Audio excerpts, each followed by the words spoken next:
The girl who entered the room with obvious unwillingness was an unattractive, frightened-looking girl who managed to look faintly sluttish, in spite of being tall and smartly dressed in a claret-coloured uniform. She said at once, fixing imploring eyes on him, "I didn't do anything. I didn't really. I don't know anything about it." "That's all right," said Neil heartily. His voice had changed slightly. It sounded more cheerful and a good deal commoner in intonation. He wanted to put the frightened rabbit Gladys at her ease. "Sit down here," he went on. "I just want to know about breakfast this morning." "I didn't do anything at all." "Well, you laid the breakfast, didn't you?" Yes, I did that." Even that admission came unwillingly. She looked both guilty and terrified, but Inspector Neil was used to witnesses who looked like that. He went on cheerfully, trying to put her at her ease, asking questions. Who had come down first? And who next? Elaine Fortescue had been the first down to breakfast. She came in just as Crump was bringing in the coffee pot. Mrs. Fortescue was down next, and then Mrs. Val, and the master last. They waited on themselves. The tea and coffee and the hot dishes were all on hot plates on the sideboard. He learnt little of importance from her that he didn't know already. The food and drink was as Mary Dove had described it. The master and Mrs. Fortescue and Miss Elaine took coffee, and Mrs. Val took tea. Everything had been quite as usual. Neil questioned her about herself, and here she answered more readily. She'd been in private service first, and after that in various cafes. Then she thought she'd like to go back to private service, and had come to Yew Tree Lodge last September. She'd been there 2 months. "And you like it?" "Well, it's all right, I suppose," she added. "Not so hard on your feet. But you don't get so much freedom." "Tell me about Mr. Fortescue's clothes, his suits. Who looked after them, brushed them and all that?" Gladys looked faintly resentful. "Mr. Crump's supposed to, but half the time he makes me do it."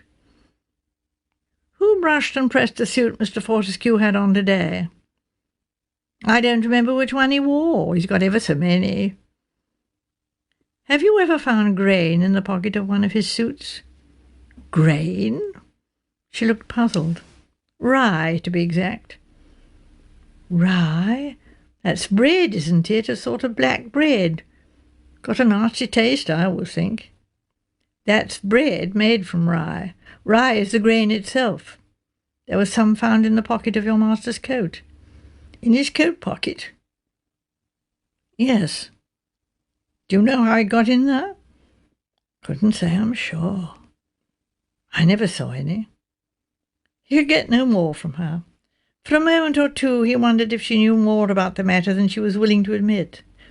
She certainly seemed embarrassed and on the defensive, but on the whole he put it down to a natural fear of the police. When he finally dismissed her, she asked, "It's really true, is it? He's dead?" "Yes, he's dead." "Very sudden, wasn't it? They said when they rang up from the office that he'd had a kind of fit." "Yes, it was a kind of fit." Gladys said, "A girl I used to know had fits. Come on any time they did, used to scare me." For the moment this reminiscence seemed to overcome her suspicions. Inspector Neil made his way to the kitchen. His reception was immediate and alarming. A woman of vast proportions with a red face, armed with a rolling pin, stepped towards him in a menacing fashion. "Police, indeed," she said, "coming here and saying things like that? Nothing of the kind, I'd have you know. Anything I've sent to the dining room has been just as it should be. Coming here and saying I poisoned the master. I'll have the law on you, police or no police. No bad food's ever been served in this house." It was some time before Inspector Neil could appease the irate artist. Sergeant Hay looked in, grinning from the pantry, and Inspector Neil gathered that he had already run the gauntlet of Mrs. Crump's wrath.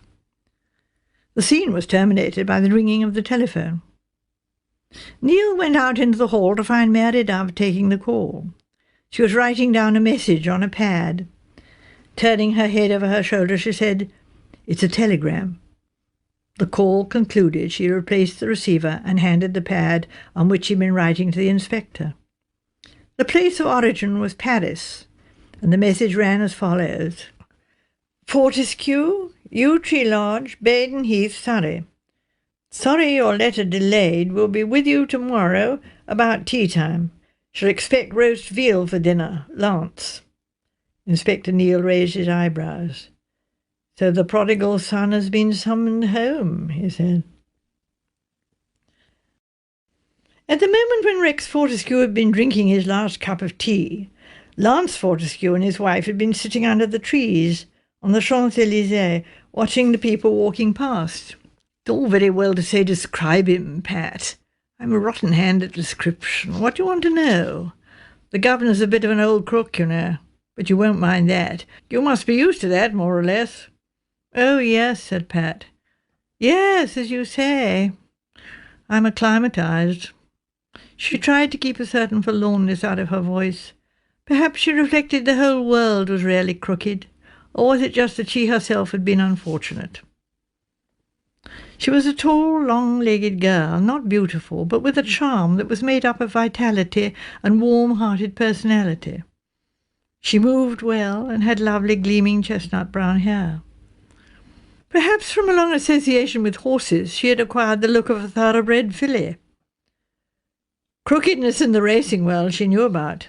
Now it seemed she was to encounter crookedness in the financial world. Though for all that it seemed that her father-in-law, whom she had not yet met, was, as far as the law was concerned, a pillar of rectitude. All these people who went about boasting of smart work were the same. Technically they always managed to be within the law, yet it seemed to her that her Lance, whom she loved, and who had admittedly strayed outside the ringed fence in earlier days, had an honesty that these successful practitioners of the crooked lacked. I don't mean, said Lance, that he's a swindler, not anything like that, but he knows how to put over a fast one. Sometimes, said Pat, I feel I hate people who put over fast ones. She added, You're fond of him.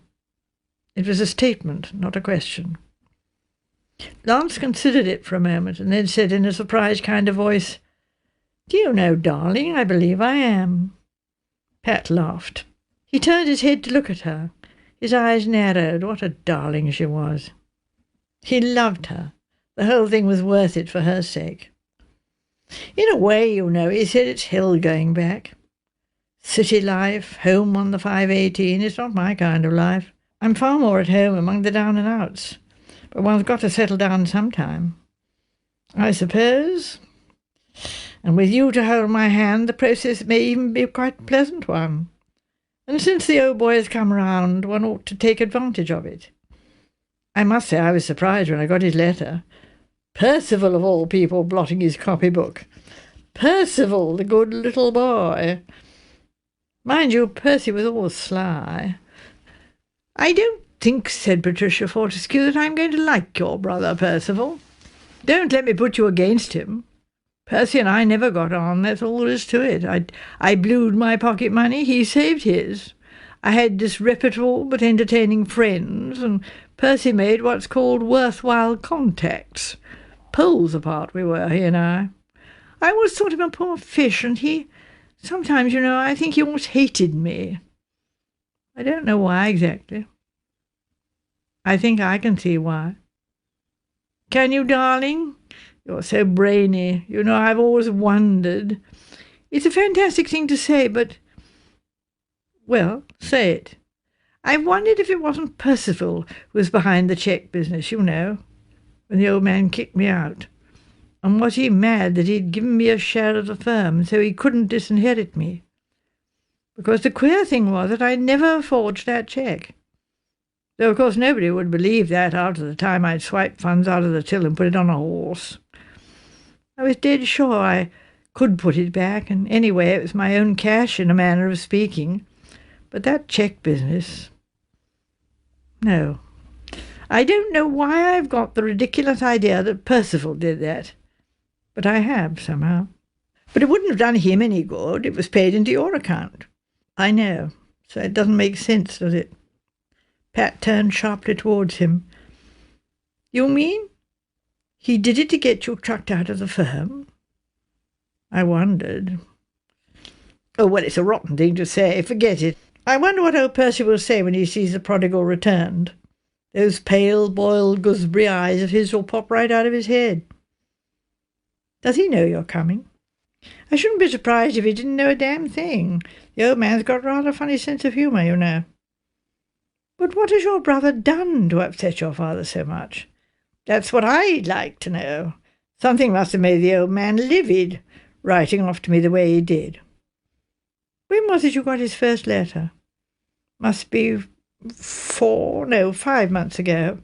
A cagey letter, but distinct holding out of the olive branch. Your elder brother has proved himself unsatisfactory in many ways. You seem to have sown your wild oats and settled down. I can promise you that it will be well worth your while financially.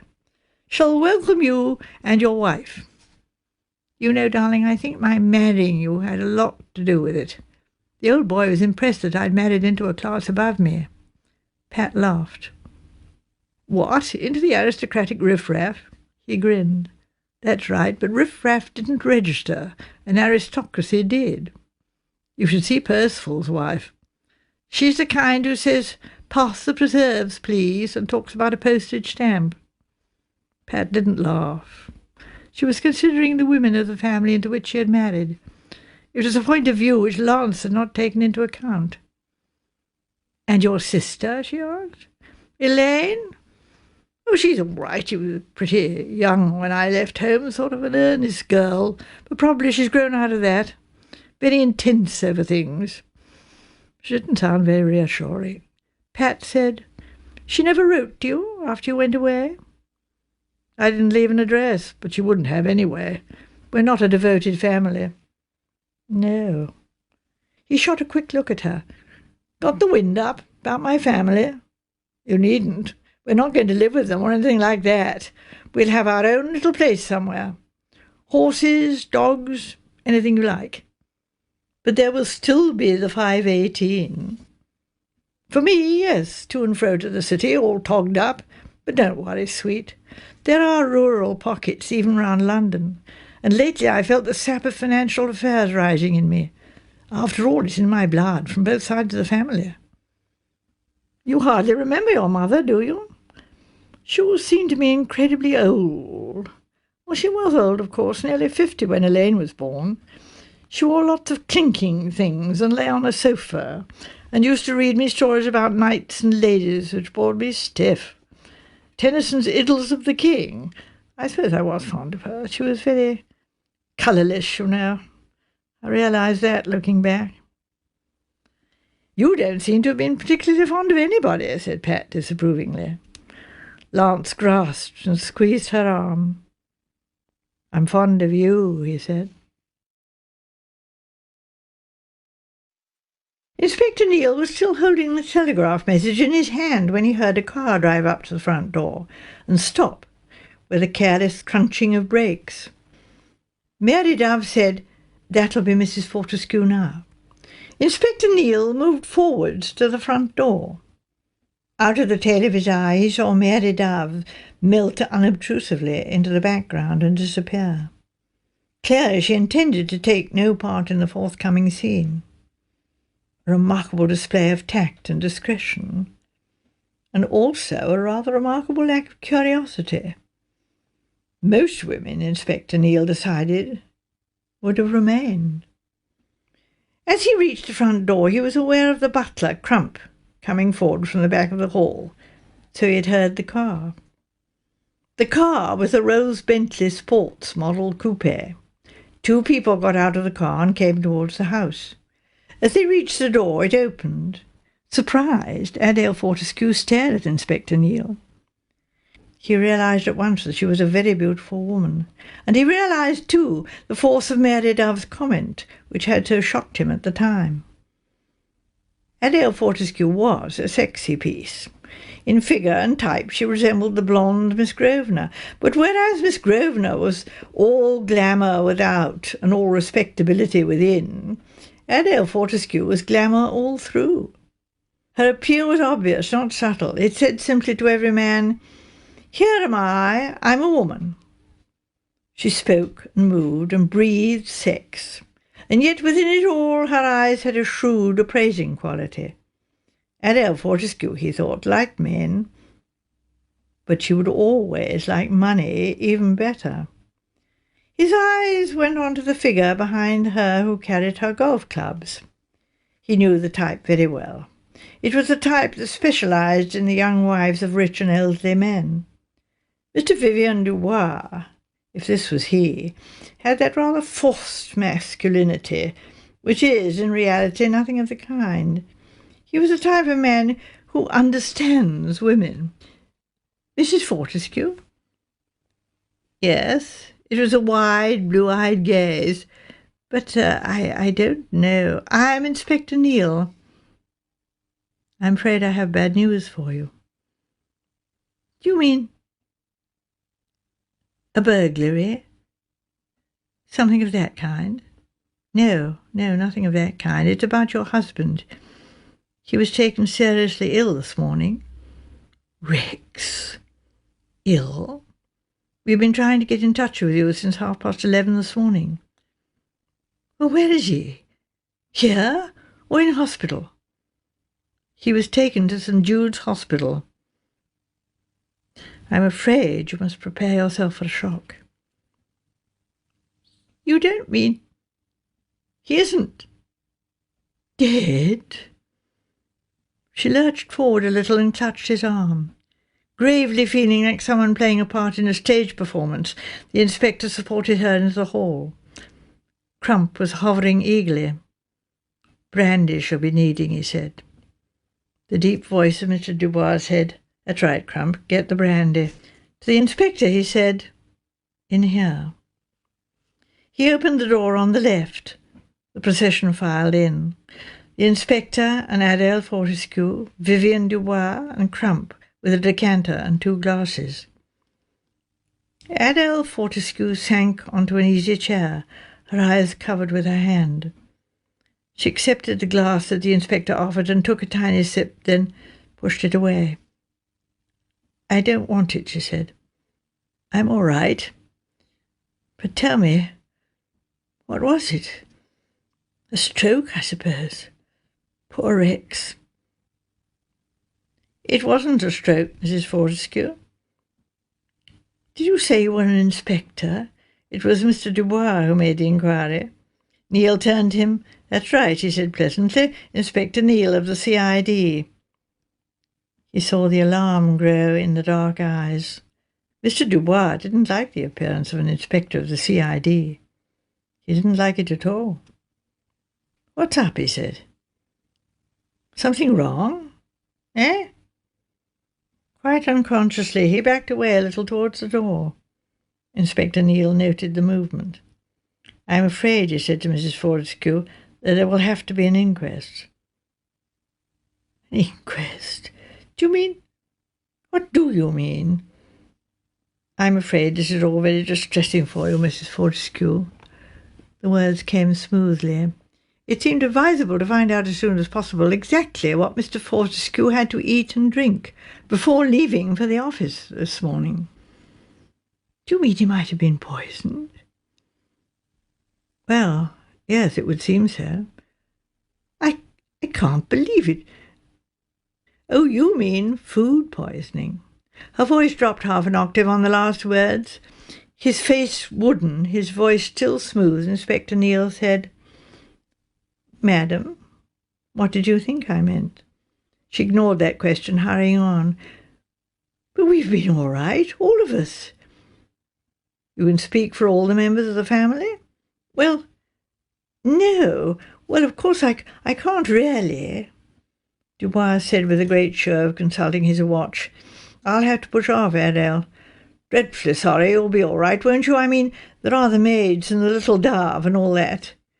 Oh, Vivian, don't go! It was quite a wail, and it affected Mr. Dubois adversely. His retreat quickened. Awfully sorry, old girl. Important an engagement. I'm putting up at the Dormy House, by the way, Inspector, if you want me for anything. Inspector Neal nodded. He had no wish to detain Mr. Dubois, but he recognized Mr. Dubois' departure for what it was. Mr. Dubois, was running away from trouble.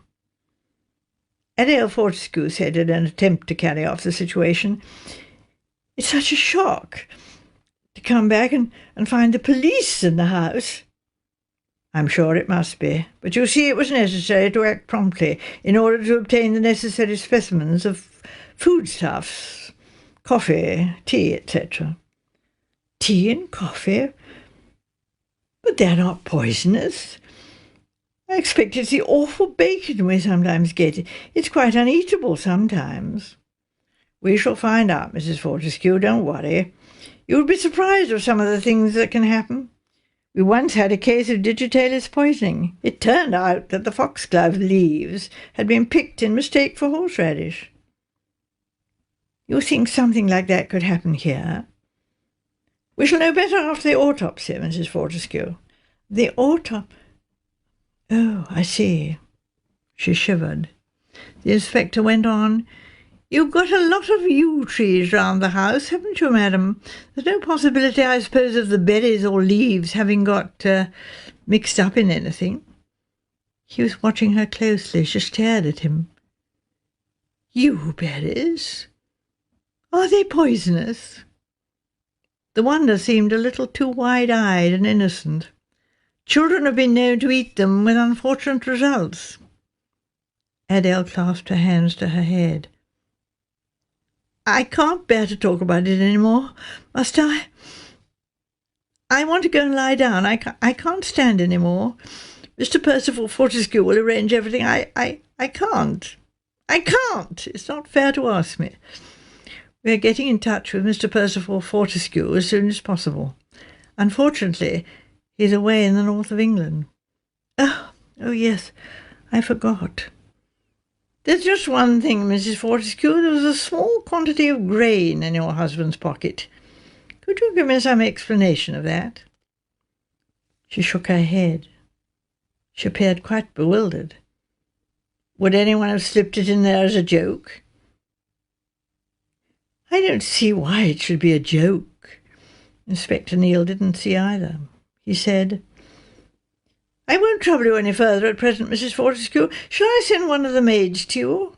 Or Miss Dove?" "What?" The word came abstractedly. He wondered what she had been thinking about. She fumbled in her bag and pulled out a handkerchief. Her voice trembled. "It's so awful," she said unsteadily. I'm only just beginning to take it in. I really have been numbed up to now. Poor Rex. Poor dear Rex." She sobbed in a manner that was almost convincing. Inspector Neale watched her respectfully for a moment or two. "It's been very sudden, I know," he said. "I'll send someone to you." He went towards the door, opened it, and passed through. He paused for a moment before looking back into the room. Adele Fortescue still held the handkerchief to her eyes. The end of it hung down, but it didn't quite obscure her mouth. On her lips was a very faint smile. "I've got what I could, sir," Sir Sergeant Hay reported. "The marmalade, bit of the ham, samples of tea, coffee and sugar, for what they're worth. Actual brews have been thrown out by now, of course. But there's one point. There was a good lot of coffee left over, and they had it in the servants' hall at Elevenses. That's important, I should say." "Yes, that's important. Shows that if he took it in his coffee, it must have been slipped into the actual cup." "By one of those present, exactly. I've inquired, cautious-like, about the used stuff, berries or leaves, but there's been none of it seen about the house. Nobody seems to know anything about the cereal in his pocket either. Just seems daft to them. Seems daft to me, too. He doesn't seem to have been one of those food faddists who'll eat any mortal thing, so long as it isn't cooked. My sister's husband's like that. Raw carrots, raw peas, raw turnips, but even he doesn't eat raw grain. Why, I should say it would swell up in your inside, something awful." The telephone rang, and on a nod from the inspector, Sergeant Hay sprinted off to answer it. Following him, Neil found it was headquarters on the line. Contact had been made with Mr. Percival Fortescue, who was returning to London immediately. As the inspector replaced the telephone, a car drew up at the front door. Crump went to the door and opened it. The woman who stood there had her arms full of parcels. Crump took them from her. "Thanks, Crump. Pay the taxi, will you? I'll have tea now. Is Mrs. Fortescue or Miss Elaine in?" The butler hesitated, looking back over his shoulder. "We've had bad news, ma'am," he said. "About the master." "About Mr. Fortescue?" Neil came forward. Crump said, "This is Mrs. Percival, sir." "What is it? What's happened? An accident?" The inspector looked over her as he replied. Mrs. Percival Fortescue was a plump woman with a discontented mouth. Her age he judged to be about 30. Her questions came with a kind of eagerness. The thought flashed across his mind that she must be very bored. "I'm sorry to have to tell you that Mr. Fortescue was taken to St. Jude's Hospital this morning, seriously ill, and has since died." "Died? You mean he's dead?" The news was clearly even more sensational than she had hoped for. "Dear me, this is a surprise. My husband's away. You'll have to get in touch with him. Oh dear, he's in the north somewhere. I dare say they'll know at the office. He'll have to see to everything. Things always happen at the most awkward moment, don't they?" She paused for a moment, turning things over in her mind. "It all depends, I suppose," she said, "where they'll have the funeral. Down here, I suppose. Will it be in London?" "That will be for the family to say." "Oh, of course, yes. I only just wondered." For the first time she took direct cognizance of the man who was speaking to her.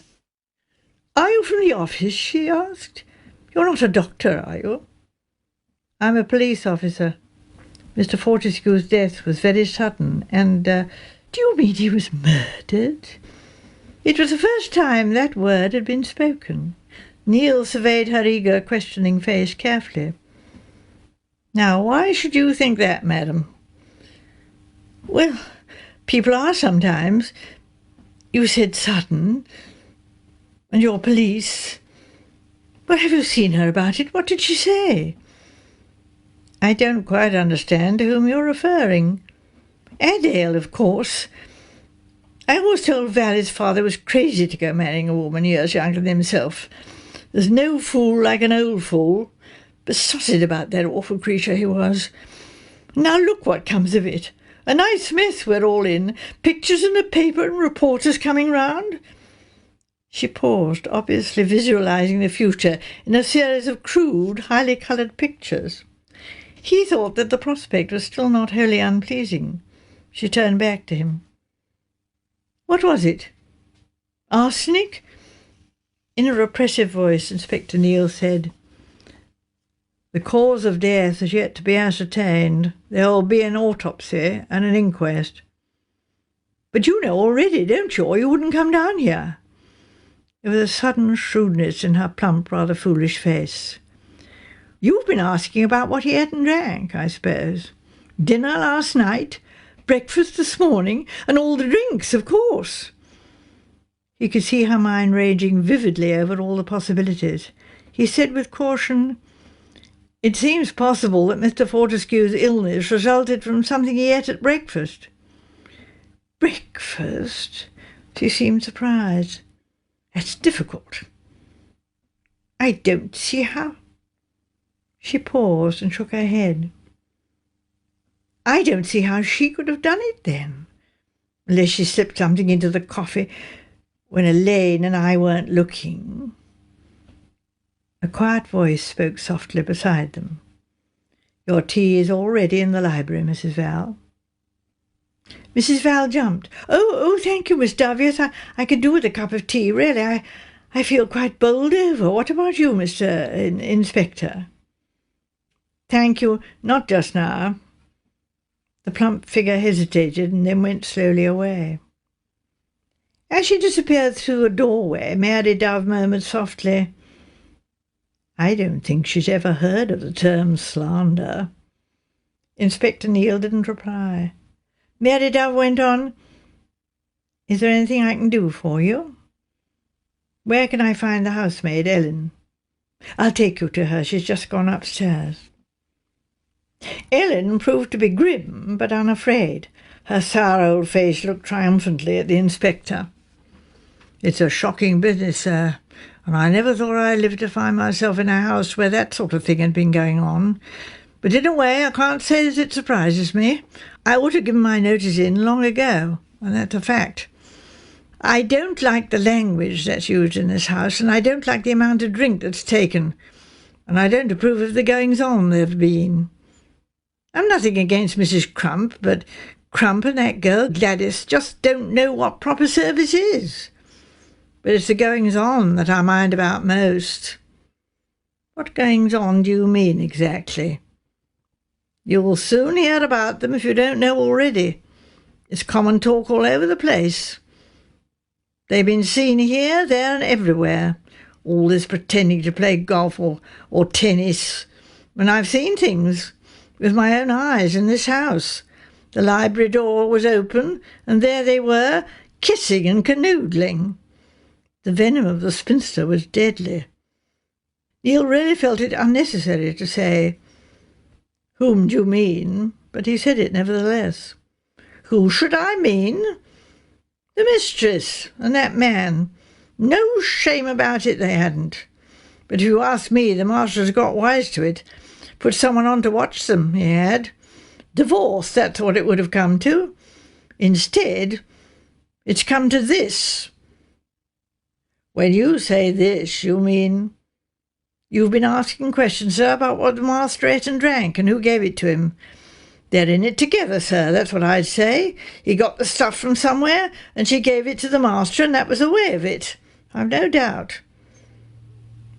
Have you ever seen any yew-berries in the house, or thrown away anywhere?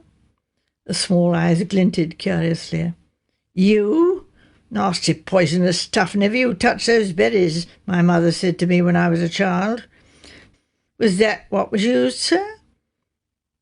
We don't know yet what was used. I've never seen her fiddling about with you. Ellen sounded disappointed. No, I can't say I've seen anything of that kind. Neil questioned her about the grain found in Fortescue's pocket, but here again he drew blank. No, sir, no, I know nothing about that. He went on to further questions, but with no gainful result. Finally, he asked if he could see Miss Ramsbottom. Ellen looked doubtful. I could ask her, but it's not everyone she'll see. She's a very old lady, you know, and she's a bit odd. The inspector pressed his demand, and rather unwillingly Ellen led him across the passage and up a short flight of stairs to what he thought had probably been designed as a nursery suite. He glanced out of a passage window as he followed her, and saw Sergeant Hayes standing by the yew tree, talking to a man who was evidently a gardener.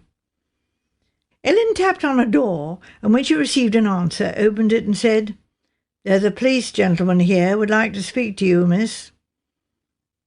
The answer was apparently in the affirmative, for she drew back and motioned Neil to go in. The room he entered was almost fantastically over-furnished. The inspector felt rather as though he had taken a step backward into not merely Edwardian, but Victorian times. At a table drawn up to a gas fire, an old lady was sitting laying out a patience. She wore a maroon-coloured dress, and her sparse grey hair was slicked down on each side of her face. Without looking up or discontinuing her game, she said impatiently, Well, come in, come in. Sit down if you like. The invitation was not easy to accept, as every chair appeared to be covered with tracts or publications of a religious nature. As he moved them slightly aside on the sofa, Miss Ramsbottom asked sharply, Interested in mission work? Well, I'm afraid I'm not very, ma'am. Wrong. You should be. That's where the Christian spirit is nowadays. Darkest Africa. Had a young clergyman here last week, blackish a hat, but a true Christian. Inspector Neil found it a little difficult to know what to say. The old lady further disconcerted him by snapping, "I haven't got a wireless." I beg your pardon?" "Oh, I thought perhaps you'd come about a wireless licence or one of those silly forms. Well, man, what is it?" "I'm sorry to have to tell you, Miss Ramsbottom, that your brother-in-law, Mr. Fortescue, was taken suddenly ill and died this morning." Miss Ramsbottom continued with her patience without any sign of perturbation, merely remarking in a conversational way, "Struck down at last in his arrogance and sinful pride. Well, it had to come." "I hope it's not a shock to you." It obviously wasn't, but the inspector wanted to hear about what she would say. Miss Ramsbottom gave him a sharp glance over the top of her spectacles and said, "If you mean I'm not distressed, that is quite right. Rex Fortescue was always a sinful man, and I never liked him. His death was very sudden." "As befits the ungodly," said the old lady with satisfaction. "It seems possible that he may have been poisoned." The inspector paused to observe the effect he had made. He didn't seem to have made any. Miss Ramsbottom merely murmured, "7 red on black 8. Now I can move up the king." Struck apparently by the inspector's silence, she stopped, with a card poised in her hand, and said sharply, "Well, what did you expect me to say? I didn't poison him, if that's what you want to know." "Have you any idea who might have done so?" "That's a very improper question," said the old lady sharply. "Living in this house are 2 of my dead sister's children. I decline to believe that anybody with Ramsbottom blood in them could be guilty of murder. Because it's murder you're meaning, isn't it?" "I didn't say so, madam." "Of course it's murder. Plenty of people have wanted to murder Rex in their time. A very unscrupulous man. And old sins have long shadows, as the saying goes." "Have you anyone in particular in mind?" Miss Ramsbottom swept up the cards and rose to her feet. She was a tall woman. "I think you'd better go now," she said. She spoke without anger, but with a kind of cold finality. "If you want my opinion," she went on, "it was probably one of the servants. The butler looks to me a bit of a rascal, and that parlour-maid is definitely subnormal. Good evening." Inspector Neil found himself meekly walking out. Certainly a remarkable old lady. Nothing to be got out of her. He came down the stairs into the square hall, to find himself suddenly face to face with a tall, dark girl. She was wearing a damp mackintosh. She stared into his face with a curious blankness.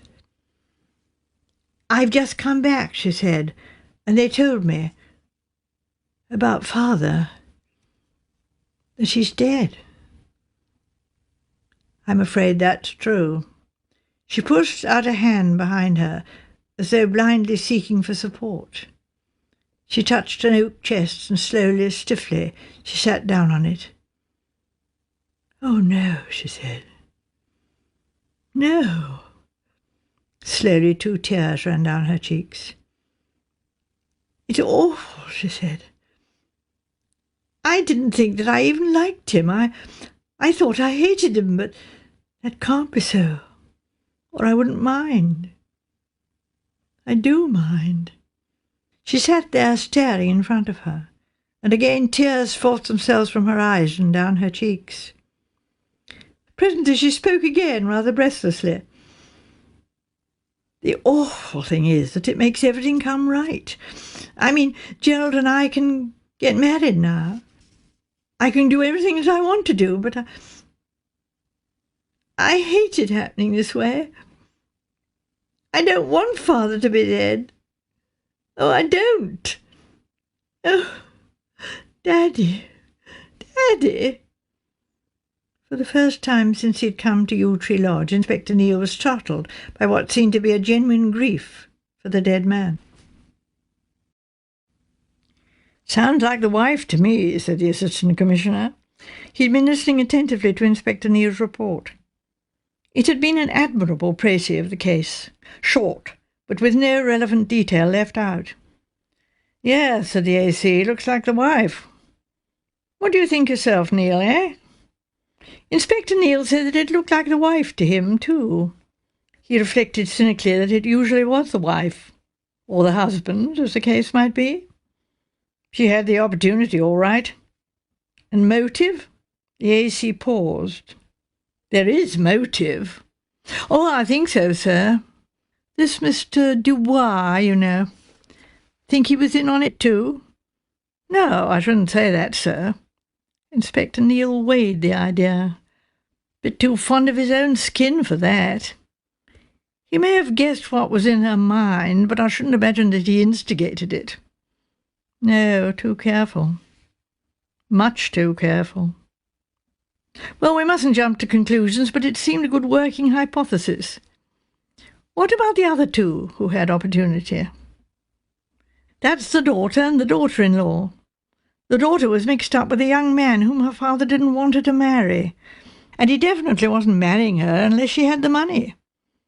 That gives her a motive. That's the daughter-in-law, I wouldn't like to say. Don't know enough about her yet. But any of the three of them could have poisoned him, and I don't see how anyone else could have done so. The parlour-maid, the butler, the cook, they all handled the breakfast or brought it in, but I don't see how any of them could have been sure of Fortescue himself getting the taxine and nobody else. Well, that is, if it was taxine.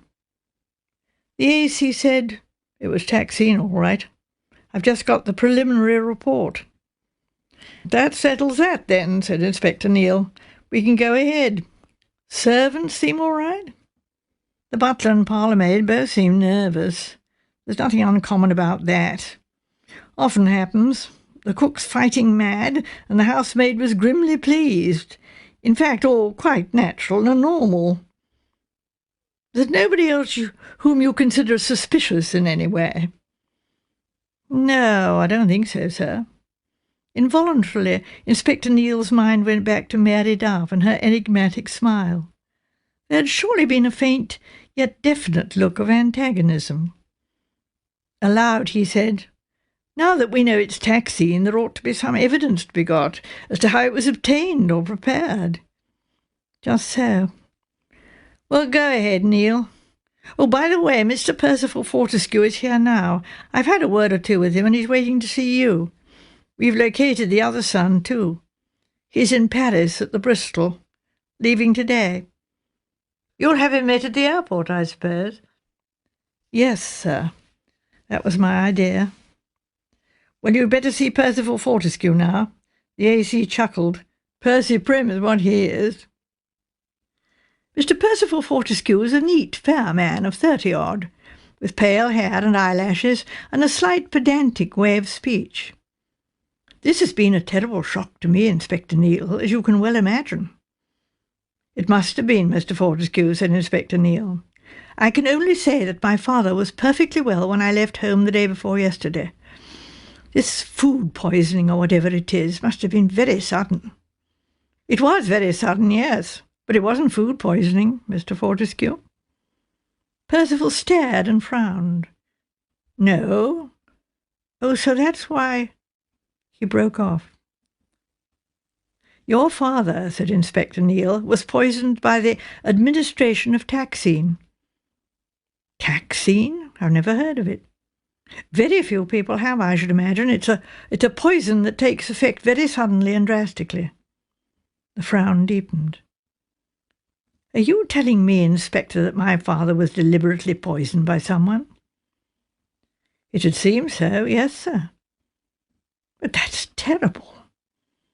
Yes, indeed, Mr. Fortescue. Percival murmured, I understand now their attitude in the hospital.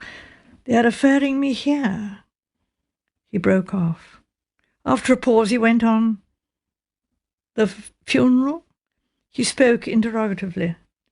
The inquest is fixed for tomorrow after the post-mortem. The proceedings at the inquest will be purely formal, and the inquest will be adjourned. I understand. That is usually the case? Yes, sir, nowadays.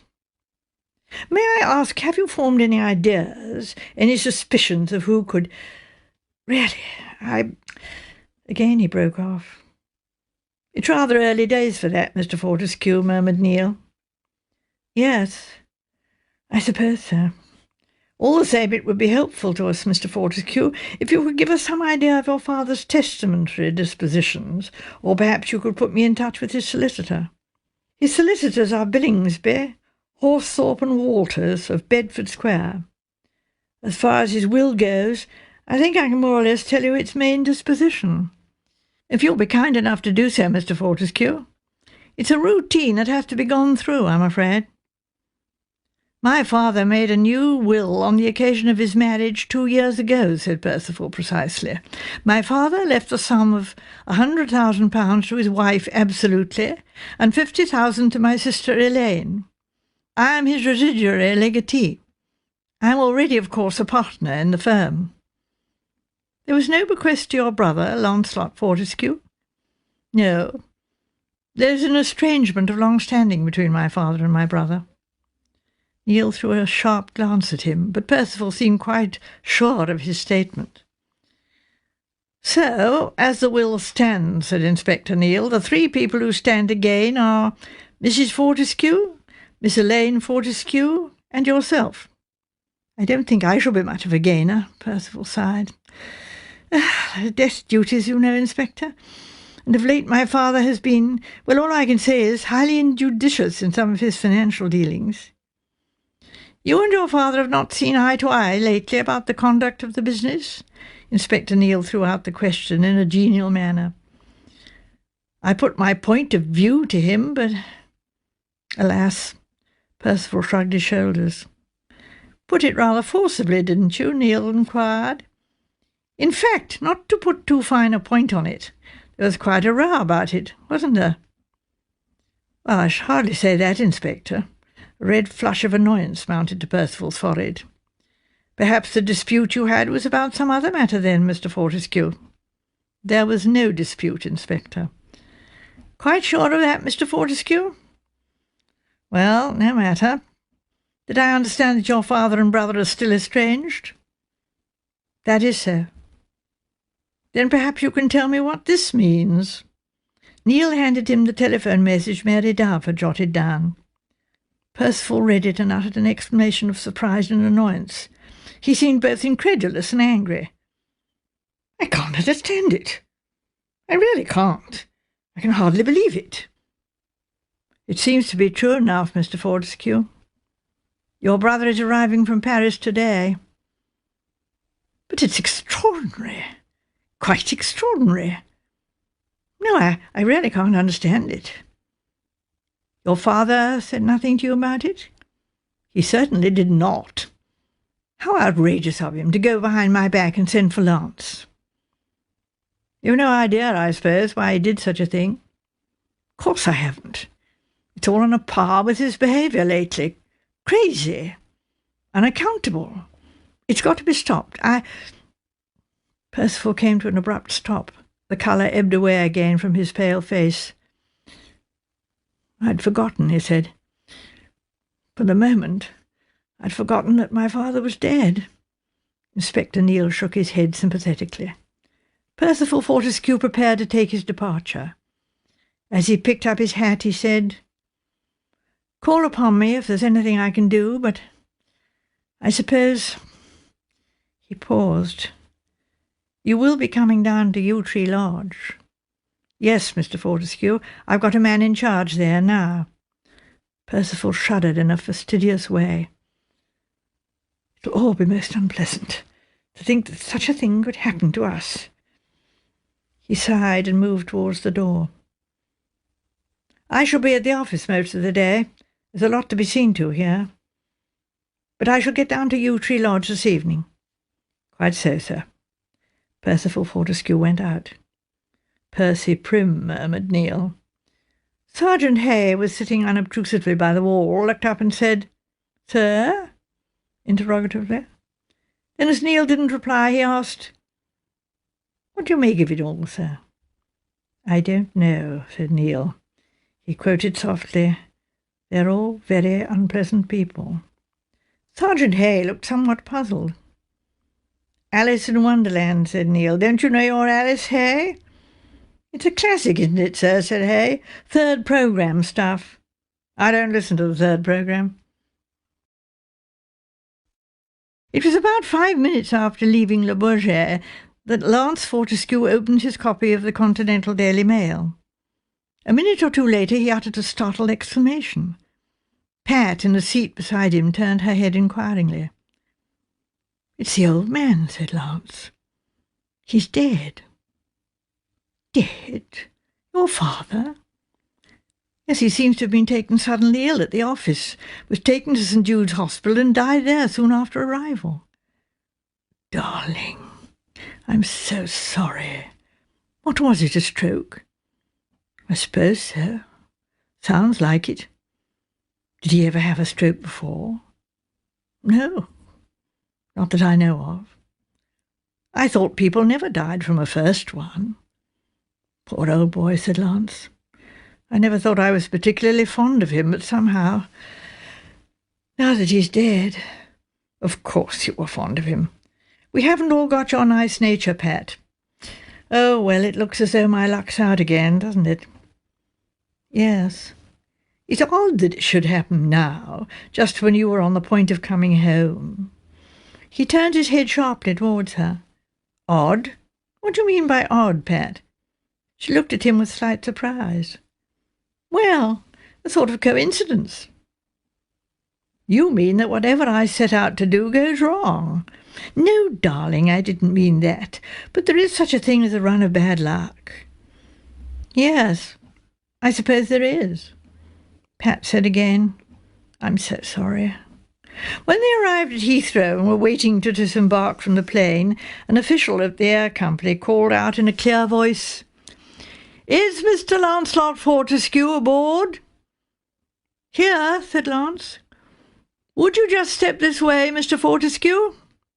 Lance and Pat followed him out of the plane, preceding the other passengers. As they passed the couple in the last seat, they heard the man whisper to his wife, "Well-known smugglers, I expect, caught in the act." "It's fantastic," said Lance, "quite fantastic." He stared across the table at Detective Inspector Neil. Inspector Neil nodded his head sympathetically. "Tax scene? You berries. The whole thing seems like some kind of melodrama. I dare say this sort of thing seems ordinary enough to you, Inspector, all in the day's work. But poisoning in our family seems wildly far-fetched."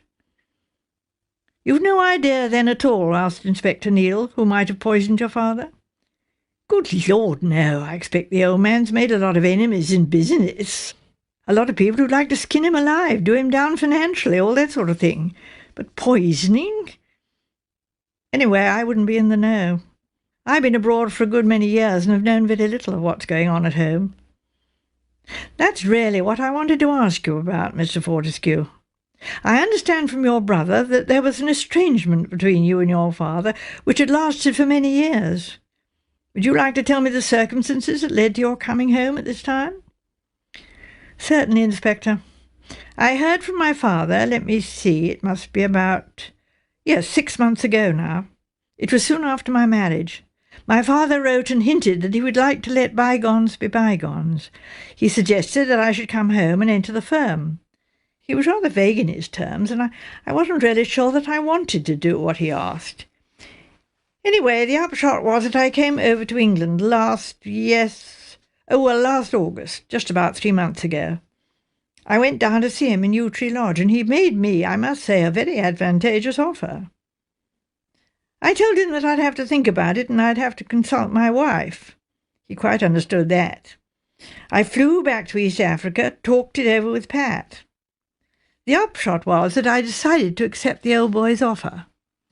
I had to wind up my affairs there, but I agreed to do so before the end of last month. I told him I would wire to him the date of my actual arrival in England." Inspector Neil coughed. Your arrival back seems to have caused your brother some surprise." Lance gave a sudden grin. His rather attractive face lit up with the spirit of pure mischief. "Don't believe old Percy knew a thing about it," he said. "He was away on his holiday in Norway at the time. If you ask me, the old man picked that particular time on purpose. He was going behind Percy's back. In fact, I have a very shrewd suspicion that my father's offer to me was actuated by the fact that he had a blazing row with poor old Percy, or Val, as he prefers to be called. Val, I think, had been more or less trying to run the old man. Well, the old man would never stand for anything of that kind. What the exact row was about, I don't know, but he was furious, and I think he thought it a jolly good idea to get me there, and thereby spike poor old Val's guns. For one thing, he never liked Percy's wife much, and he was rather pleased in a snobbish way with my marriage. It would be just like his idea of a good joke to get me home and suddenly confront Percy with the accomplished fact. How long were you at Yew Tree Lodge on this occasion? Oh, not more than an hour or two. He didn't ask me to stay the night. The whole idea, I'm sure, was a kind of secret offensive behind Percy's back. I don't think he even wanted the servants to report upon it. As I say, things were left that I'd think it over, talk about it to Pat, and then write him my decision, which I did. I wrote giving him the approximate date of my arrival, and I finally sent him a telegram yesterday from Paris. Inspector Neale nodded. A telegram which surprised your brother very much. I bet it did. However, as usual, Percy wins. I've arrived too late. Yes, said Inspector Neale thoughtfully. You've arrived too late. He went on briskly. On the occasion of your visit last August, did you meet any other members of the family? My stepmother was there at tea.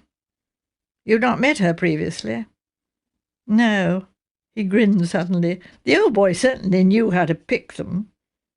She must be 30 years younger than him, at least.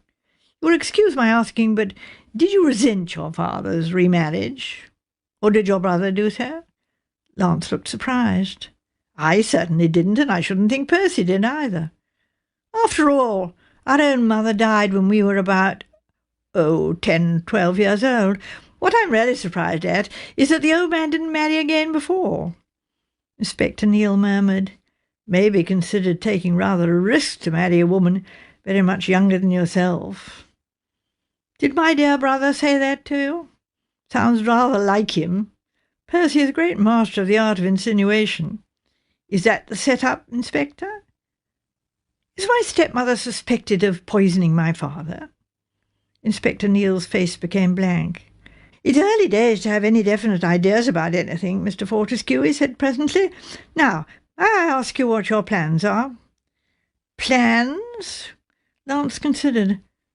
I shall have to make new plans, I suppose. Where is the family? All down at Yew Tree Lodge? Yes. I'd better go down there straight away. He turned to his wife. You'd better go to the hotel, Pat.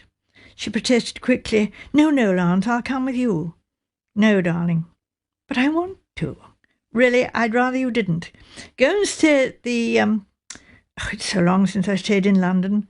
Barnes Hotel used to be a nice, quiet sort of place. That's still going, I suppose?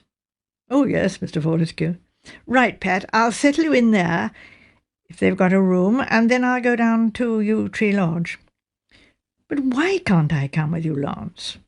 Lance's face took suddenly rather grim line. Frankly, Pat, I'm not sure of my welcome. It was Father who invited me there, but Father's dead. I don't know who the place belongs to now. Percy, I suppose, or perhaps Adele. Anyway, I'd like to see what reception I get before I bring you there. Besides what? I don't want to take you to a house where there's a poisoner at large. Oh, what nonsense! Lance said firmly. Where you're concerned, Pat, I'm taking no risks. Mr. Dubois was annoyed. He tore Adele Fortescue's letter angrily across and threw it in the wastepaper basket. Then, with a sudden caution, he fished out the various pieces, struck a match, and watched them burn to ashes. He muttered under his breath, Why have women got to be such damned fools? Surely common prudence. But then Mr. Dubois reflected gloomily women never had any prudence. Though he had profited by this lack many a time, it annoyed him now. He himself had taken every precaution. If Mrs. Fortescue rang up, they had instructions to say that he was out. Already Adele Fortescue had rung him up 3 times, and now she'd written. On the whole, writing was far worse. He reflected for a moment or two, and then he went to the telephone. "Can I speak to Mrs. Fortescue, please?" "Yes, Mr. Dubois." A minute or two later he heard her voice.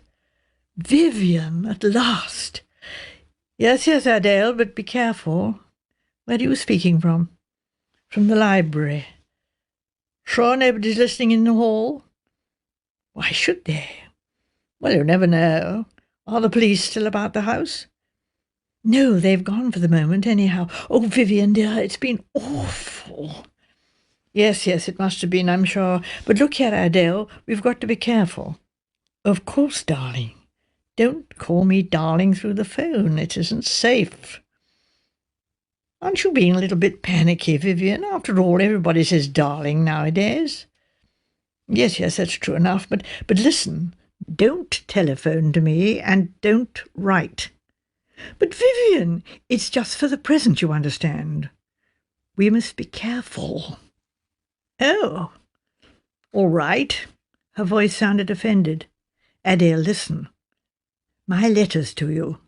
You did burn them, didn't you?" There was a momentary hesitation before Adele Fortescue said, "Well, of course. I told you I was going to do so." "That's all right, then. Well, I'll ring off now. Don't phone and don't write. You'll hear from me in good time." He put the receiver back in its hook. He stroked his cheeks thoughtfully. He didn't like that moment's hesitation. Had Adele burnt his letters? Women were all the same. They promised to burn things and then didn't. Letters, Mr. Dubois thought to himself. Women always wanted you to write them letters. He himself tried to be careful, but sometimes one couldn't get out of it. What had he said exactly in the few letters that he had written to Adele Fortescue? It was the usual sort of gup, he thought gloomily. But were there any special words? Special phrases that the police could twist to make them say what they wanted them to say? He had remembered the Edith Thompson case. His letters were innocent enough, he thought, but he couldn't be sure. His uneasiness grew. Even if Adele had not already burnt his letters, would she have the sense to burn them now? Or had the police already got hold of them? Where did she keep them, he wondered. Probably in that sitting room of hers upstairs. That gim-cracked little desk, probably sham antique Louis XIV. She had said something to him once about there being a secret drawer in it. Secret drawer, that wouldn't fool the police long. But there were no police about the house now. She had said so. They'd been there that morning, and now they'd all gone away. Up to now they'd probably been busy looking for possible sources of poison in the food. They would not, he hoped, have got round to a room-by-room search of the house. Perhaps they would have to ask permission or get a search warrant to do that. It was possible that if he acted now, at once. He visualized the house clearly in his mind's eye. It would be getting towards dusk. Tea would be brought in, either into the library or into the drawing-room. Everyone would be assembled downstairs, and the servants would be having tea in the servants' hall. There'd be no one upstairs on the first floor. Easy to walk up through the garden, skirting the yew hedges that provided such admirable cover. Then there was the little door at the side on the terrace. That was never locked until just before bedtime. One could slip through there, and choosing one's moment, slip upstairs. Vivian Dubois considered very carefully what it behoved him to do next. If Fortescue's death had been put down to a seizure, or to a stroke, as surely it ought to have been, the position would be very different. As it was, Dubois murmured under his breath, "Better be safe than sorry." Mary Dove came slowly down the big staircase. She paused a moment at the window on the half landing from which she had seen the Inspector Neale arrive on the preceding day. Now, as she looked out in the fading light, she noticed a man's figure just disappearing round the yew hedge. She wondered if it was Lancelot Fortescue, the prodigal son. He had perhaps dismissed his car at the gate, and was wandering round the garden, recollecting old times there before tackling a possible hostile family. Mary Dove felt rather sympathetic towards Lance. A faint smile on her lips, she went on downstairs. In the hall she encountered Gladys, who jumped nervously at the sight of her. "Was it the telephone I heard just now?" Mary asked. "Who was it?" Oh, that was a wrong number. Thought we were the laundry." Gladys sounded breathless and rather hurried. Before that it was Mr. Dubois. He wanted to speak to the mistress. "I see." Mary went on across the hall. Turning her head, she said, "It's tea time, I think. Haven't you brought it in yet?" Gladys said, I don't think it's 4:30 yet, is it, miss?" "It's 20 minutes to 5. Now bring it in now, will you?" Mary Dove went on into the library, where Adele Fortescue, sitting on the sofa, was staring at the fire, picking with her fingers at a small lace handkerchief. Adele said fretfully, "Where's tea?" Mary Dove said, "It's just coming in." A log had fallen out of the fireplace, and Mary Dove knelt down at the grate and replaced it with the tongs, adding another piece of wood and a little coal. Gladys went out into the kitchen, where Mrs. Crump raised a red and wrathful face from the kitchen table, where she was mixing pastry in a large bowl. "The library bell's been ringing and ringing. Time you took in the tea, my girl." All right, Mrs. Crump." "What I'll say to Crump tonight," muttered Mrs. Crump. "I'll tell him off." Gladys went on into the pantry. She'd not cut any sandwiches. Well, she jolly well wasn't going to cut sandwiches. They'd got plenty to eat without that, hadn't they? 2 cakes, biscuits and scones and honey. Fresh black market farm butter, plenty without her bothering to cut tomato or foie gras sandwiches. She got other things to think about. Fair temper Mrs. Crump was in, all because Mr. Crump had gone out this afternoon. Well, it was his day out, wasn't it? Quite right of him, Gladys thought. Mrs. Crump called out from the kitchen, "The kettle's boiling its head off. Aren't you ever going to make that tea?" "Coming." She jerked some tea without measuring it into the big silver pot, carried it into the kitchen and poured the boiling water on it. She added the teapot and the kettle to the big silver tray and carried the whole thing through to the library, where she set it on a small table near the sofa. She went back hurriedly for the other tray, with the eatables on it. She carried the latter as far as the hall, when the sudden jarring noise of the grandfather clock preparing itself to strike made her jump. In the library, Adele Fortescue said querulously to Mary Dove, "Where is everybody this afternoon?" "I really don't know, Mrs. Fortescue. Miss Fortescue came in some time ago. I think Mrs. Percival's writing letters in her room." Adele said pettishly, Writing letters. That woman never stops writing letters. She's like all people of her class. She takes an absolute delight in death and misfortune. Ghoulish, that's what I call it, absolutely ghoulish." Mary murmured tactfully, "I'll tell her that tea is ready."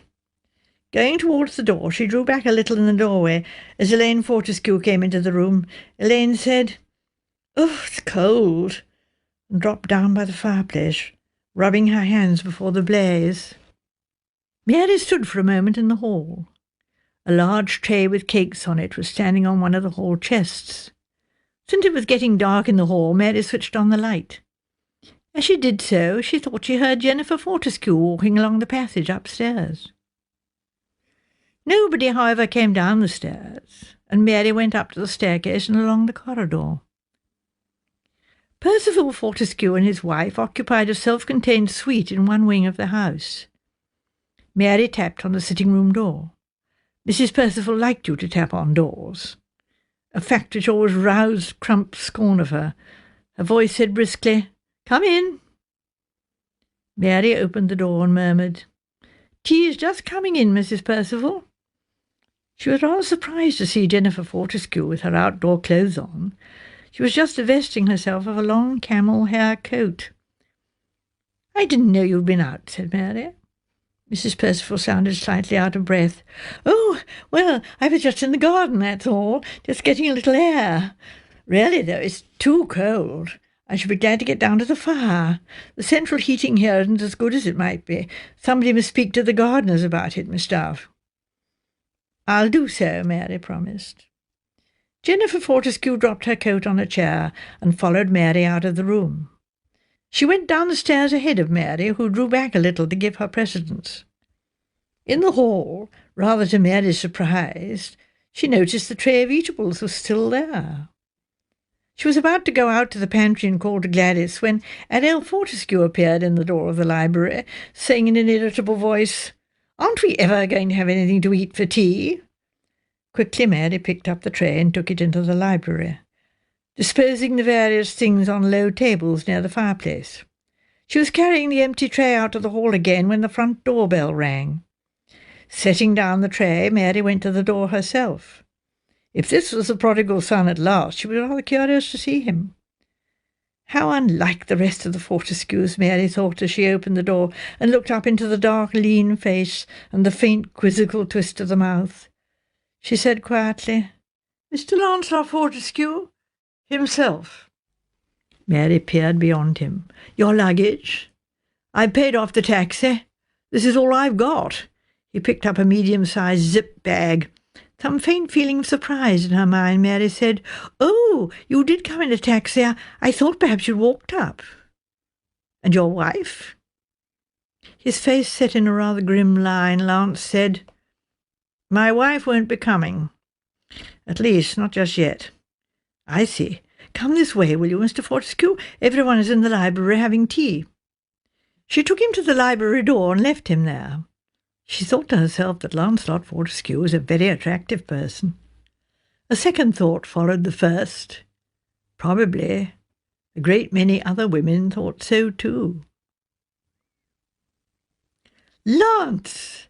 Elaine came hurrying forward towards him. She flung her arms round his neck and hugged him with a schoolgirl abandon that Lance found quite surprising. "Hello, here I am." He disengaged himself gently. "This is Jennifer?" Jennifer Fortescue looked at him with eager curiosity. "I'm afraid Val's been detained in town," she said. "There's so much to see to, you know, all the arrangements to make and everything. Of course it all comes on Val. He has to see to everything. You can really have no idea what we're all going through." "Must be terrible for you," said Lance gravely.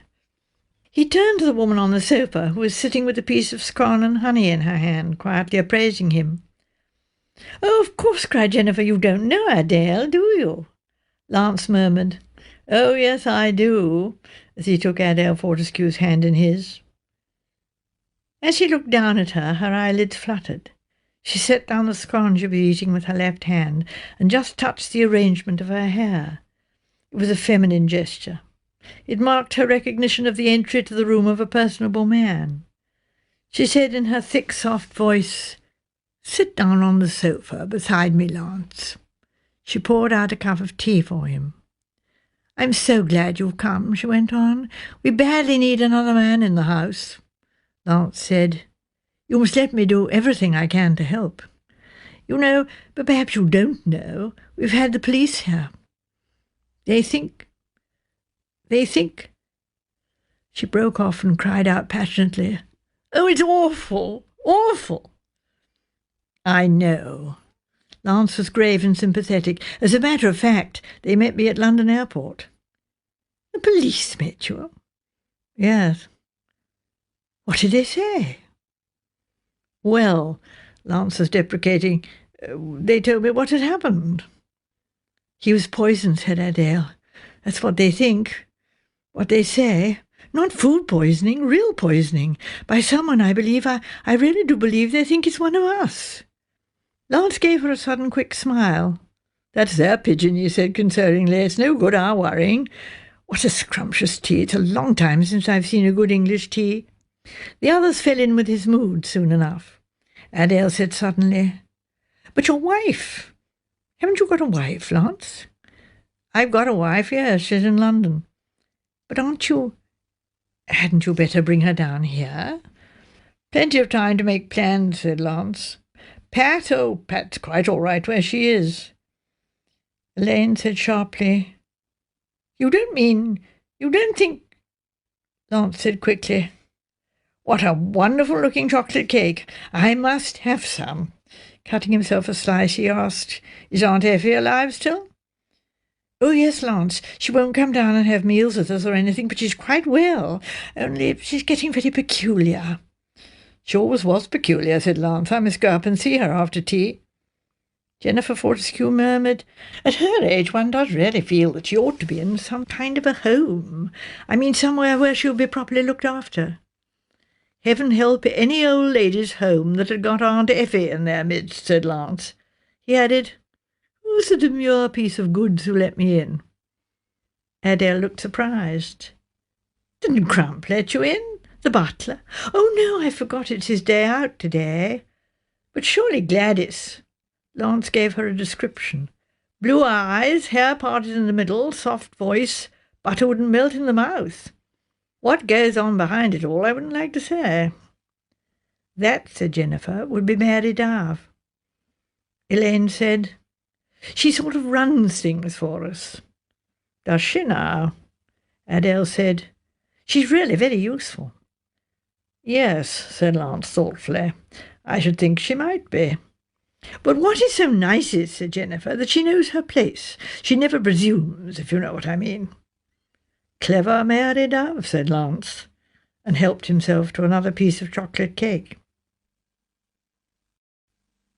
"So you've turned up again like a bad penny," said Miss Ramsbottom.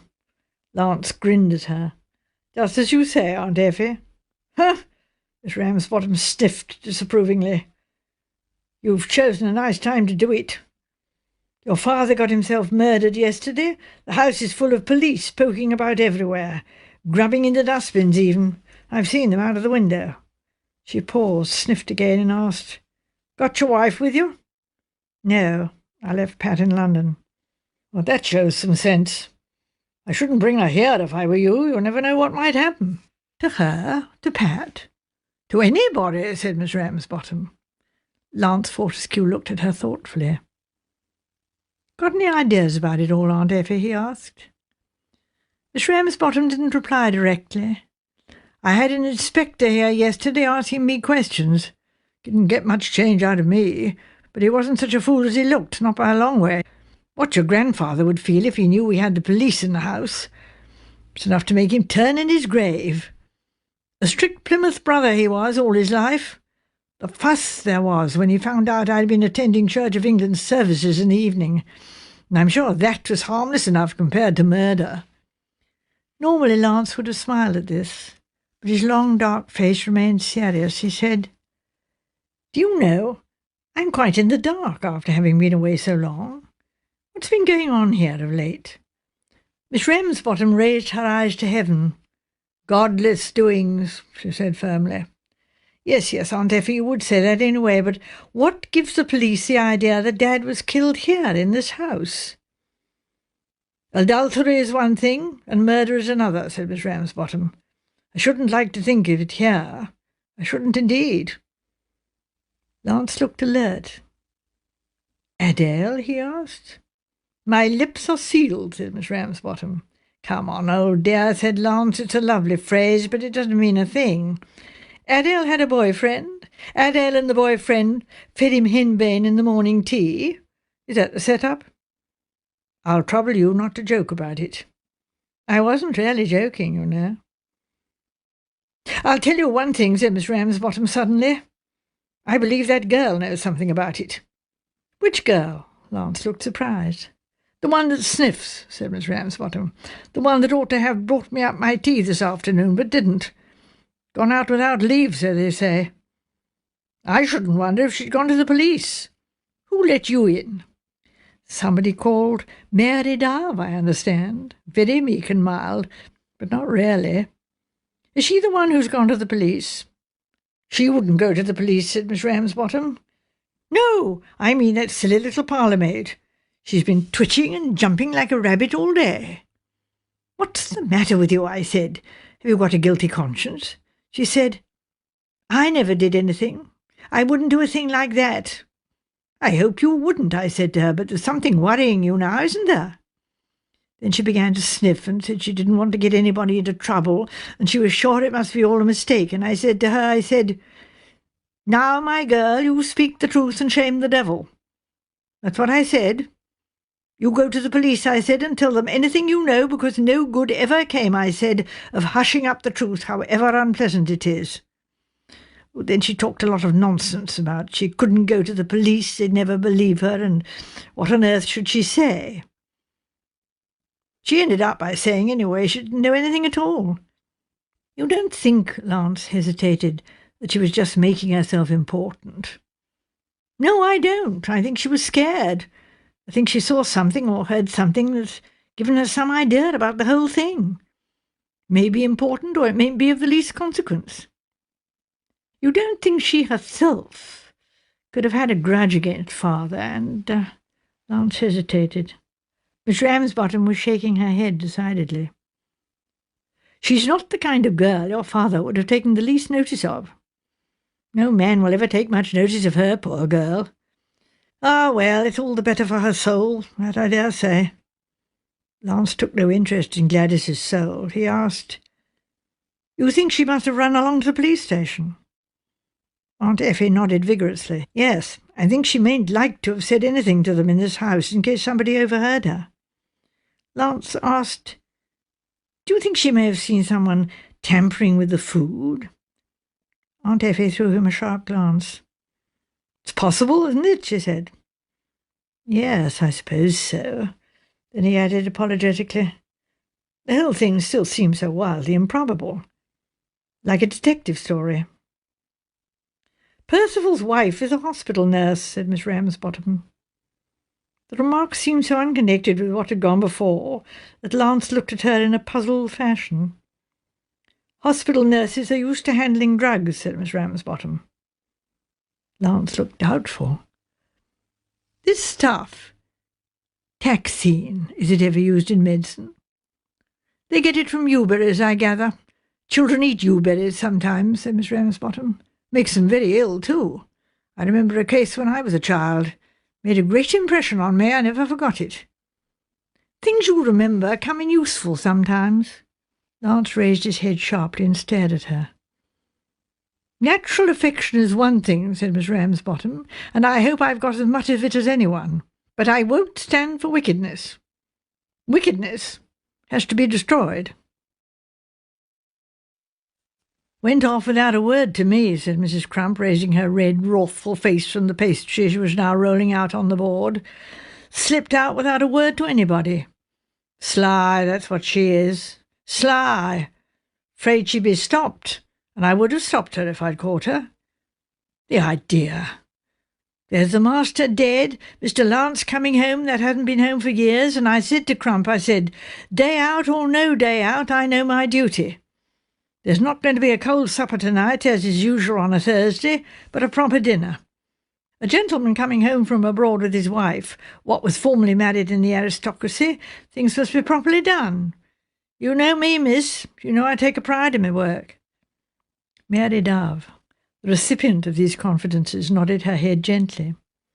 And what does Crump say? Mrs. Crump's voice rose angrily. It's my day off and I'm going off, that's what he said. And a fig for the aristocracy, he says. No pride in his work, Crump hasn't. So off he goes, and I tell Gladys she'll have to manage alone tonight. She just says, All right, Mrs. Crump.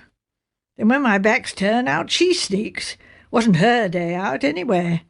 Friday's her day. How we're going to manage now, I don't know.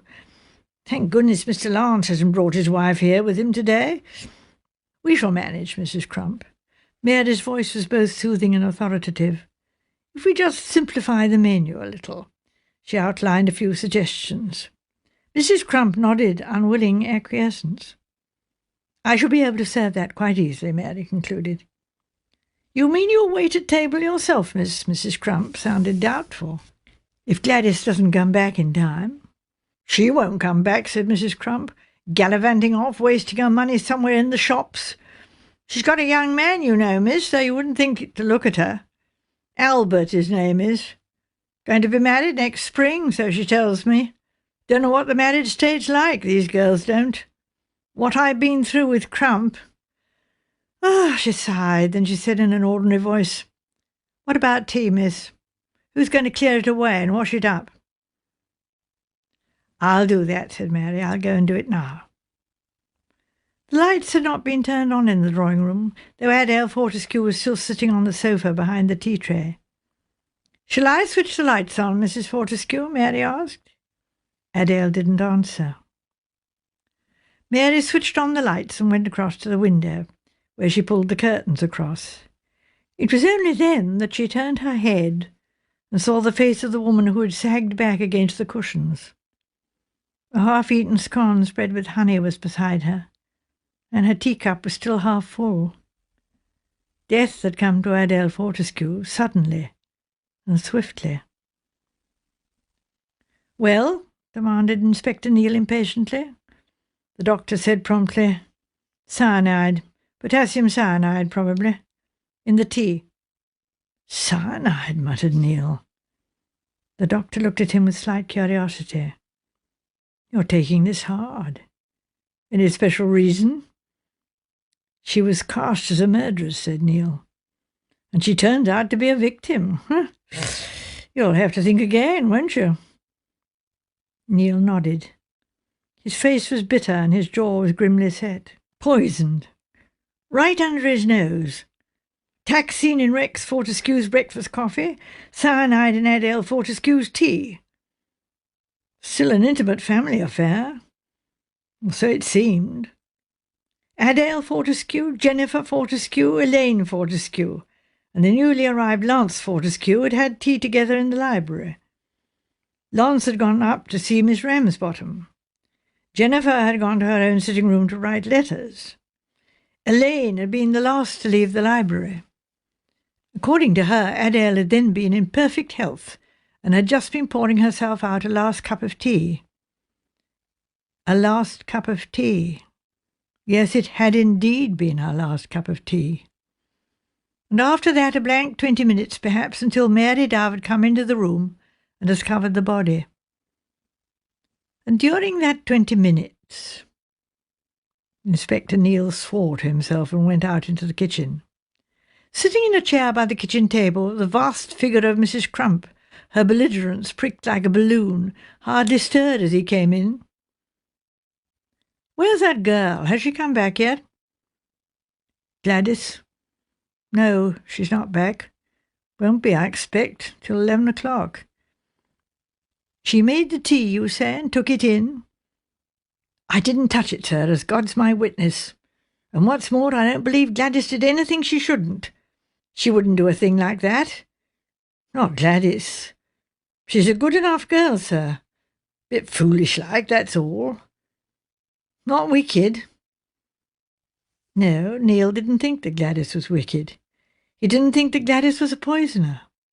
And in any case the cyanide had not been in the teapot.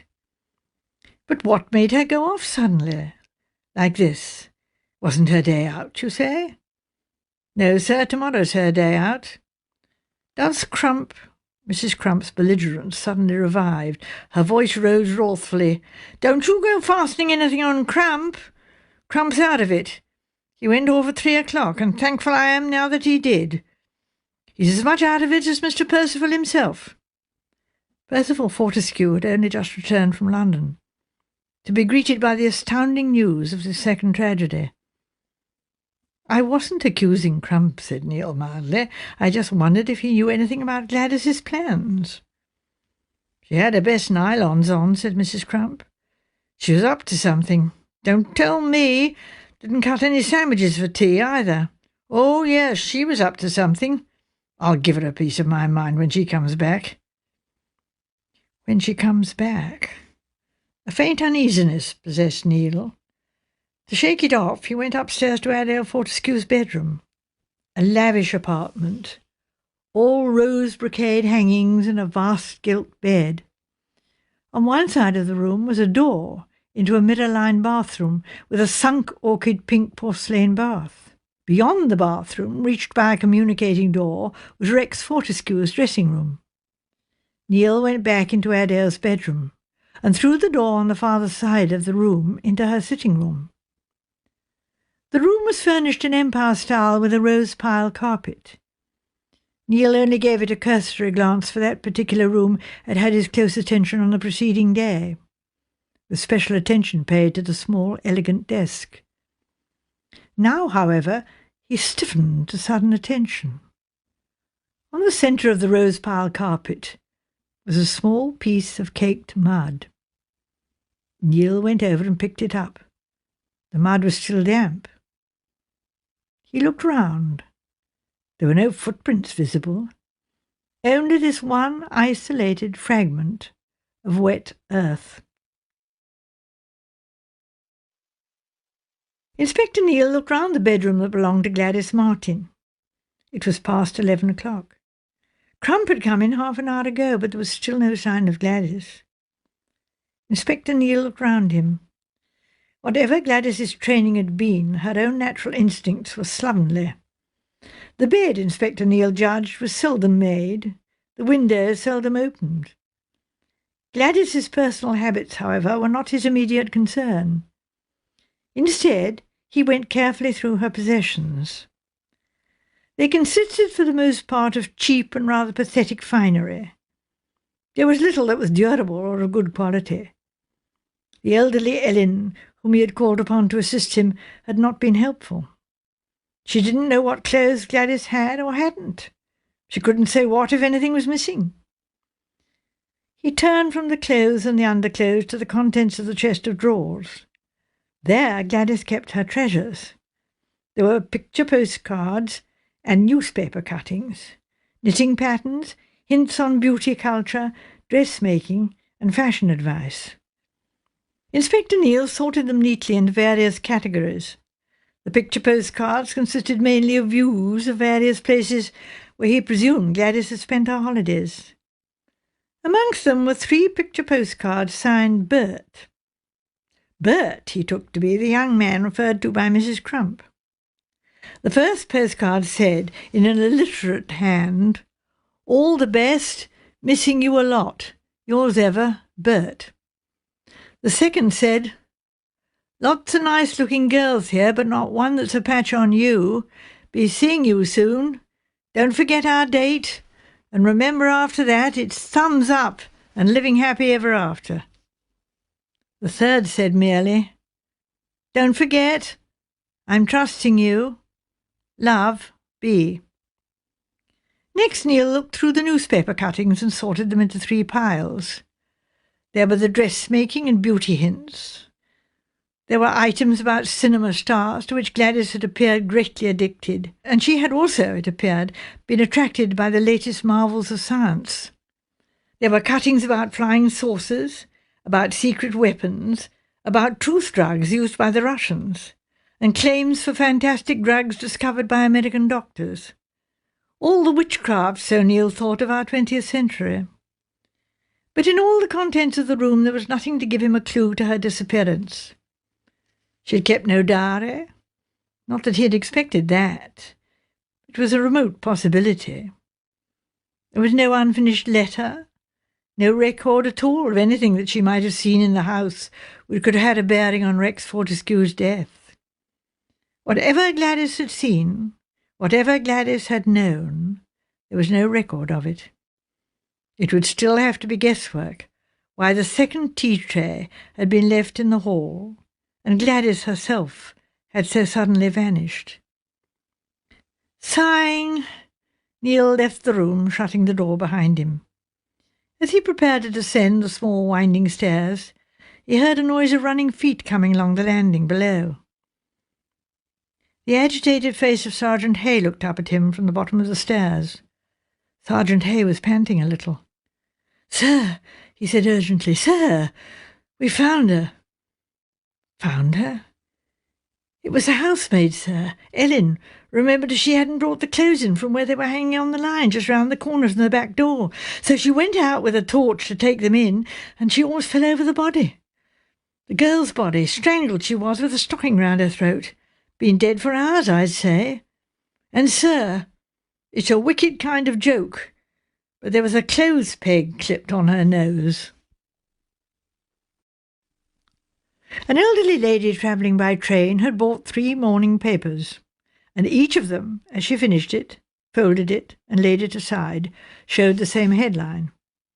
It was no longer a question now of a small paragraph hidden away in a corner of the papers. There were headlines with flaring announcements of triple tragedy at Yew Tree Lodge. The old lady sat very upright, looking out of the window of the train, her lips pursed together, and an expression of distress and disapproval on her pink and white wrinkled face. Miss Marple had left St. Mary Mead by the early train, changing at the junction and going on to London, where she took a circle train to another London terminus, and thence on to Baden Heath. At the station she signalled a taxi and asked to be taken to Yew Tree Lodge. So charming, so innocent, such a fluffy and pink and white old lady was Miss Marple, that she gained admittance to what was now practically a fortress in a state of siege, far more easily than could have been believed possible. Though an army of reporters and photographers were being kept at bay by the police, Miss Marple was allowed to drive in without question. So impossible would it have been to believe that she was anyone but an elderly relative of the family. Miss Marple paid off the taxi in a careful assortment of small change and rang the front door-bell. Crump opened it, and Miss Marple summed him up with an experienced glance. "A shifty eye," she said to herself. "Scared to death, too." Crump saw a tall, elderly lady wearing an old-fashioned tweed coat and skirt, a couple of scarves, and a small felt hat with a bird's wing. The old lady carried a capacious handbag, and an aged but good-quality suitcase reposed by her feet. Crump recognized a lady when he saw one, and said, "Yes, madam," in his best and most respectful voice. "Could I see the mistress of the house, please?" said Miss Marple. Crump drew back to let her in. He picked up the suitcase and put it carefully down in the hall. "Well, madam," he said rather dubiously, "I don't know who exactly—" Miss Marple helped him out. "I have come," she said, "to speak about the poor girl who was killed. Gladys Martin." "Oh, I see, madam. Well, in that case—" He broke off and looked towards the library door from which a tall young woman had just emerged. "This is Mrs. Lance Fortescue, madam," he said. Pat came forward, and she and Miss Marple looked at each other. Miss Marple was aware of a faint feeling of surprise. She had not expected to see someone like Patricia Fortescue in this particular house.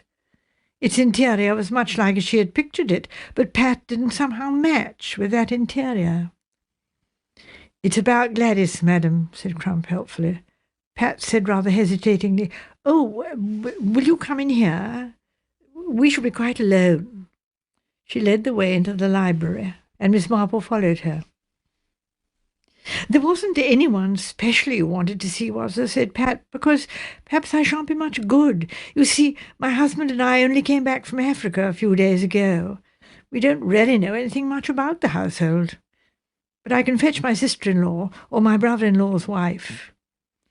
Miss Marple looked at the girl and liked her. She liked her gravity and her simplicity. For some strange reason she felt sorry for her. A background of shabby chintz and horses and dogs, Miss Marple felt, vaguely, would have been much more suitable than this richly furnished interior decor. At the pony show and gymkhanas, held locally around St. Mary Mead, Miss Marple had met many Pats and knew them well.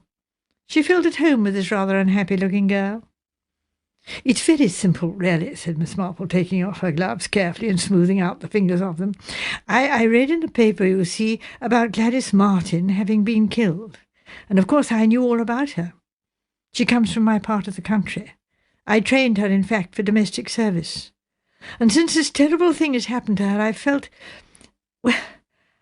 I ought to come and see if there was anything I could do about it." "Yes," said Pat. "Of course. I see." And she did see. Miss Marple's action appeared to her natural and inevitable. "I think it's a very good thing you've come," said Pat. "Nobody seems to know very much about her. I mean relations and all that." "No," said Miss Marple, "of course not. She hadn't got any relations. She came to me from an orphanage, St. Faith's, a very well-run place, so sadly short of funds. We do our best for the girls there, try to give them a good training and all that. Gladys came to me when she was 17, and I taught her how to wait at table and keep the silver and everything like that. Of course, she didn't stay long.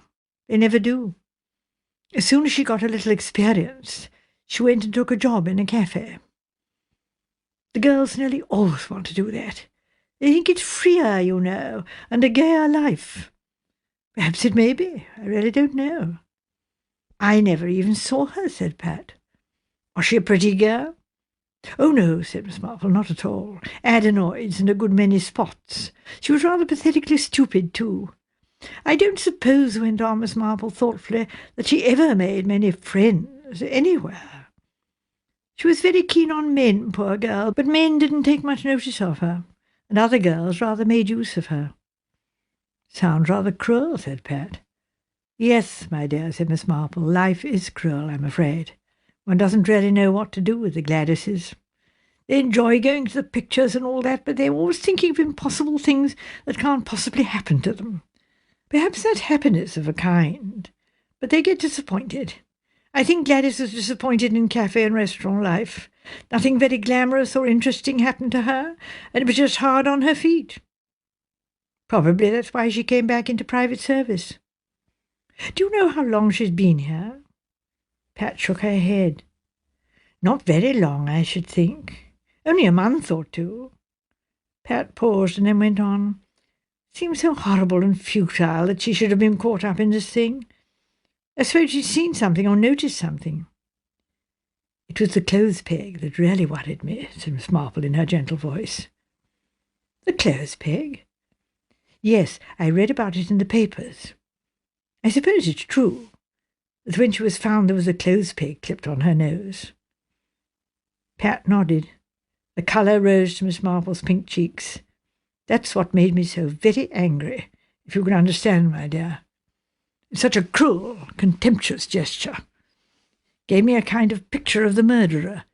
To do a thing like that, it's very wicked, you know, to affront human dignity, particularly if you're already killed. Pat said slowly, I think I see what you mean. She got up. I think you'd better come and see Inspector Neal. He's in charge of the case, and he's here now. You'll like him, I think. He's a very human person. She gave a sudden quick shiver. The whole thing is such a horrible nightmare. Pointless, mad, without rhyme or reason in it. I shouldn't say that, you know, said Miss Marple. No, I wouldn't say that. Inspector Neal was looking tired and haggard. 3 deaths, and the press of the whole country whooping down the trail. The case that seemed to be shaping in well-known fashion had gone suddenly haywire. Adele Fortescue, that appropriate suspect, was now the second victim of an incomprehensible murder case. At the close of that fatal day, the Assistant Commissioner had sent for Neal, and the two men had talked far into the night. In spite of his dismay, or rather behind it, Inspector Neal had felt a faint inward satisfaction. The pattern of the wife and the lover. It had been too slick, too easy. He had always mistrusted it, and now that mistrust of his was justified. The whole thing takes on an entirely different aspect, the A.C. had said, striding up and down his room and frowning. Looks to me, Neal, as though we've got someone mentally unhinged to deal with. First the husband, then the wife. But the very circumstances of the case seem to show that it's an inside job. It's all there in the family. Someone who sat down to breakfast with Fortescue put taxine in his coffee or his food. Someone who had tea with the family that day put potassium cyanide in Adele Fortescue's cup of tea. Someone trusted, unnoticed, one of the family. Which of them, Neal? Neal said dryly, Percival wasn't there, so that lets him out again. That lets him out again, Inspector Neal repeated. The A.C. looked at him sharply. Something in the repetition had attracted his attention. What's the idea, Neal? Out with it, man. Inspector Neal looked stolid. Nothing, sir. Not so much as an idea. All I say is it was very convenient for him. A bit too convenient, eh? The A.C. reflected and shook his head. You think he might have managed it somehow? Can't see how, Neal. No, I can't see how. He added, and he's a cautious type, too. But quite intelligent, sir. You don't fancy the women? Is that it? Yet the women are indicated. Elaine Fortescue and Percival's wife. They were at breakfast and they were at tea that day. Either of them could have done it. No signs of anything abnormal about them? Well, doesn't always show. There might be something in their past medical record. Inspector Neale didn't answer. He was thinking of Mary Dove.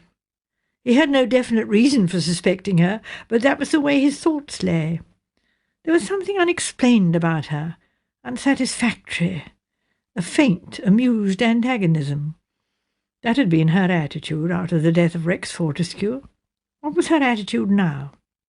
Her behaviour and manner were, as always, exemplary. There was no longer, he thought, amusement, perhaps not even antagonism, but he wondered whether once or twice he had not seen a trace of fear. He had been to blame, culpably to blame, in the matter of Gladys Martin. That guilty confusion of hers he had put down to no more than the natural nervousness of the police. He had come across that guilty nervousness so often. In this case it had been something more.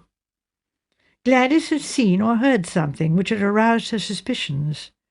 It was probably, he thought, some quite small thing, something so vague and indefinite that she had hardly liked to speak about it.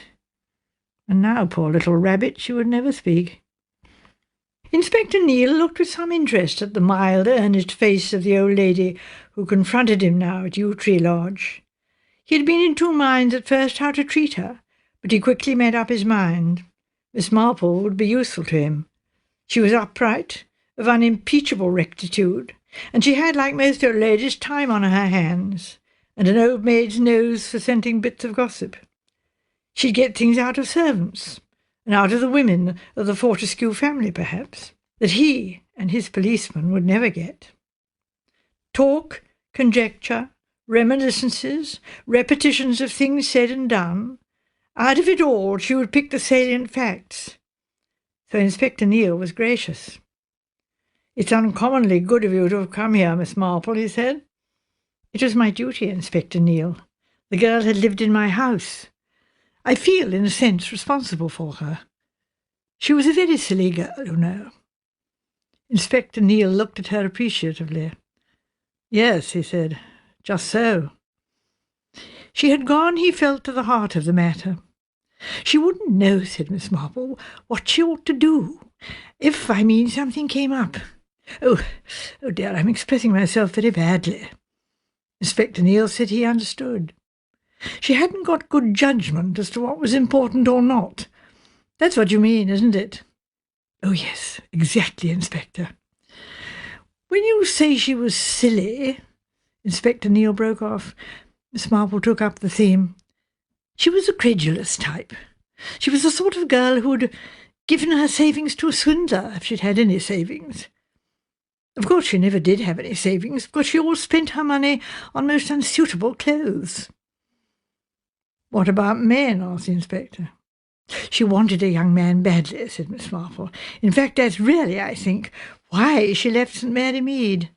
The competition there is very keen. So few men. She did have hopes of the young man who delivered the fish.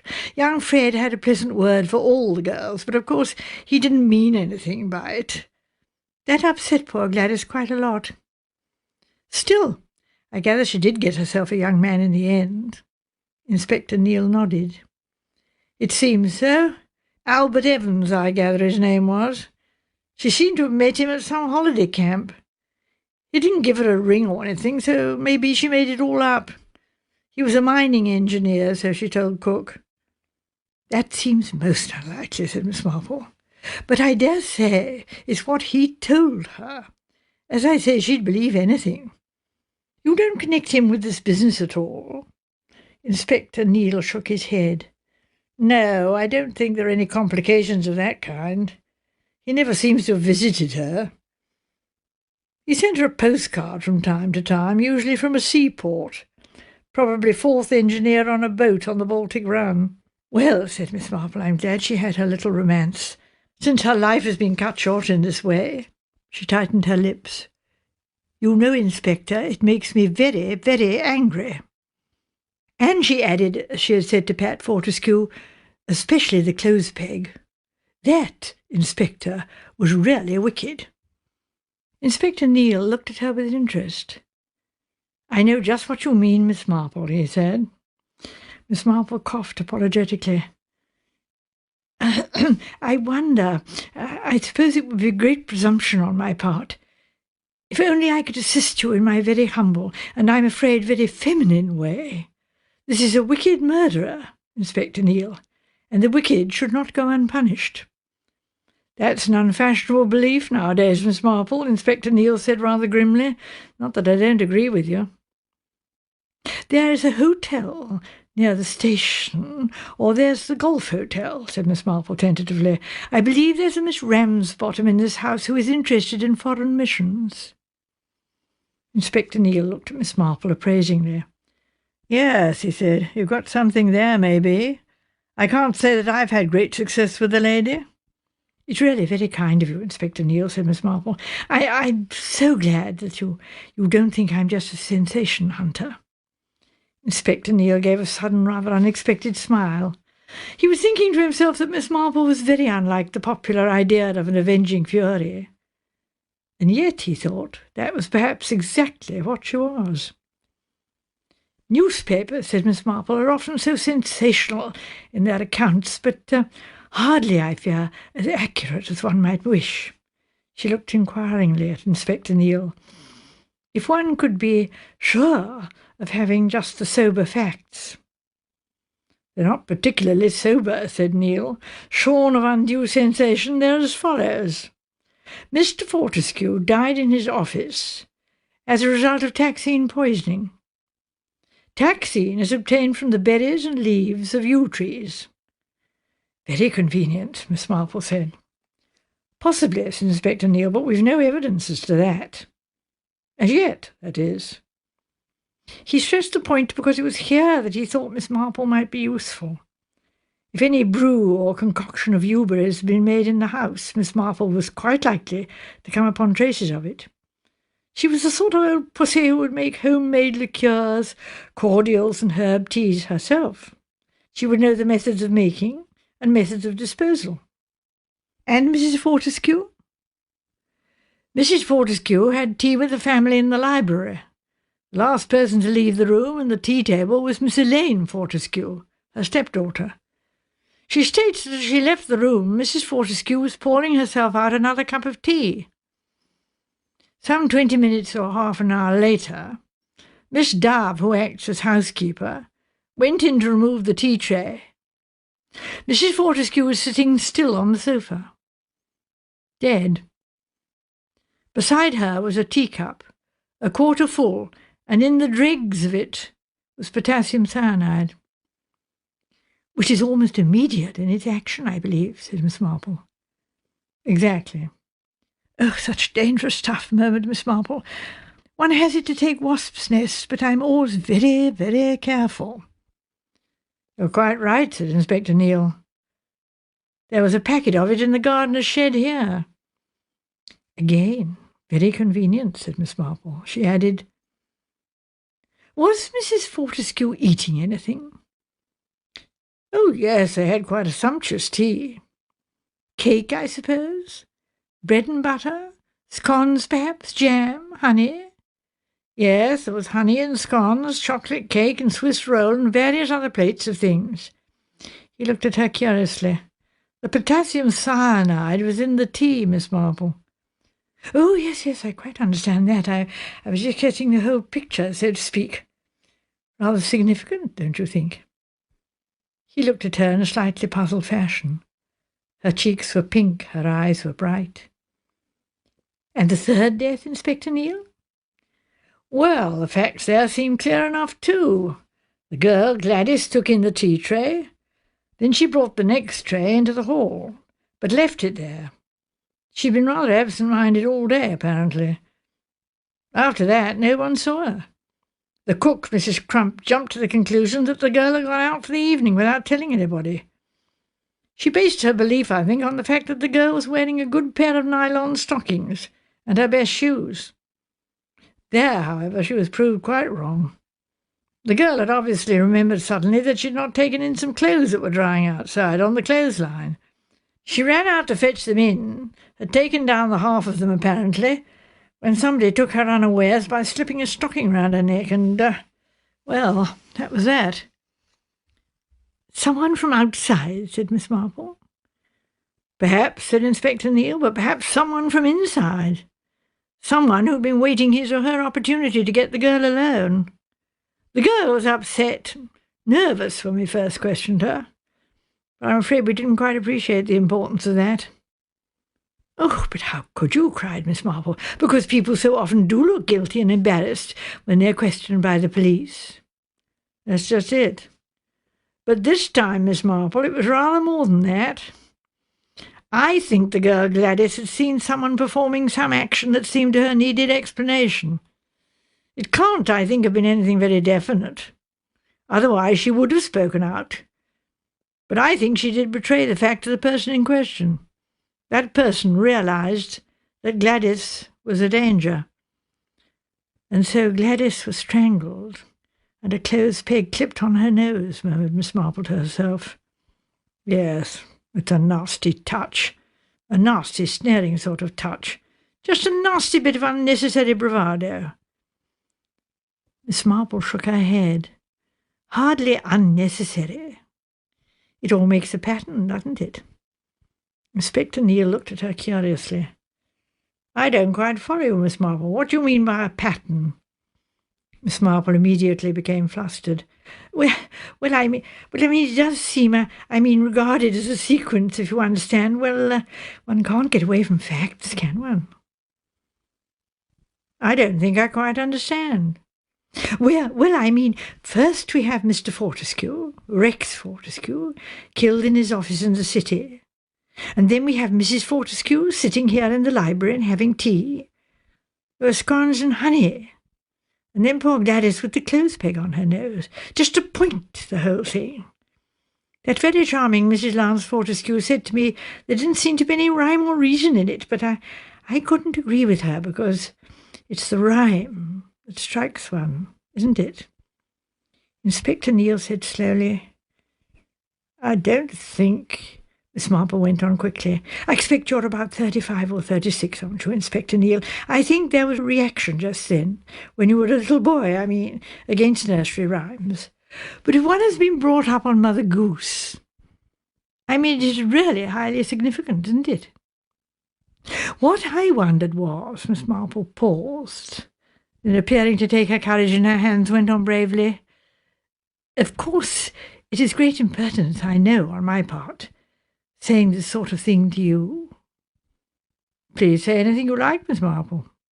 "Well, that's very kind of you, I shall, though, as I say, I do it with the utmost diffidence, because I know I'm very old and rather muddle-headed, and I dare say my idea is of no value at all. But what I mean to say is, have you gone into the question of blackbirds?" For about 10 seconds, Inspector Neale stared at Miss Marple with the utmost bewilderment. His first idea was that the old lady had gone off her head. "Blackbirds?" he repeated. Miss Marple nodded her head vigorously. "Yes," she said, and forthwith recited, "Sing a song of sixpence, a pocket full of rye, 24 blackbirds baked in a pie. When the pie was opened, the birds began to sing. Wasn't that a dainty dish to set before the king? The king was in his counting-house, counting out his money. The queen was in the parlour, eating bread and honey. The maid was in the garden, hanging out the clothes, when there came a little dicky bird and nipped off her nose." "Good Lord," Inspector Neale said. "It does fit," said Miss Marple. "It was rye in his pocket, wasn't it? One newspaper said so, the others just said cereal, which might mean anything. Farmer's Glory, or cornflakes, or even maize. But it was rye." Inspector Neale nodded. "There you are," said Miss Marple triumphantly.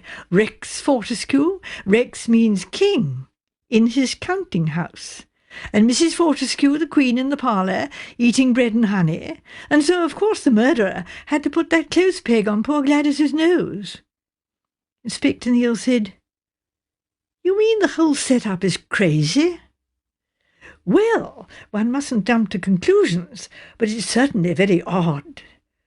But you really must make inquiries about blackbirds, because there must be blackbirds.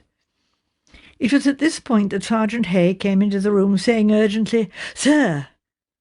He broke off at the sight of Miss Marple. Inspector Neale, recovering himself, said, "Thank you, Miss Marple. I'll look into the matter. Since you are interested in their girl, perhaps you'd care to look over the things from her room. Sergeant Hay will show you them presently." Miss Marple, accepting her dismissal, twittered her way out. "Blackbirds," murmured Inspector Neale to himself.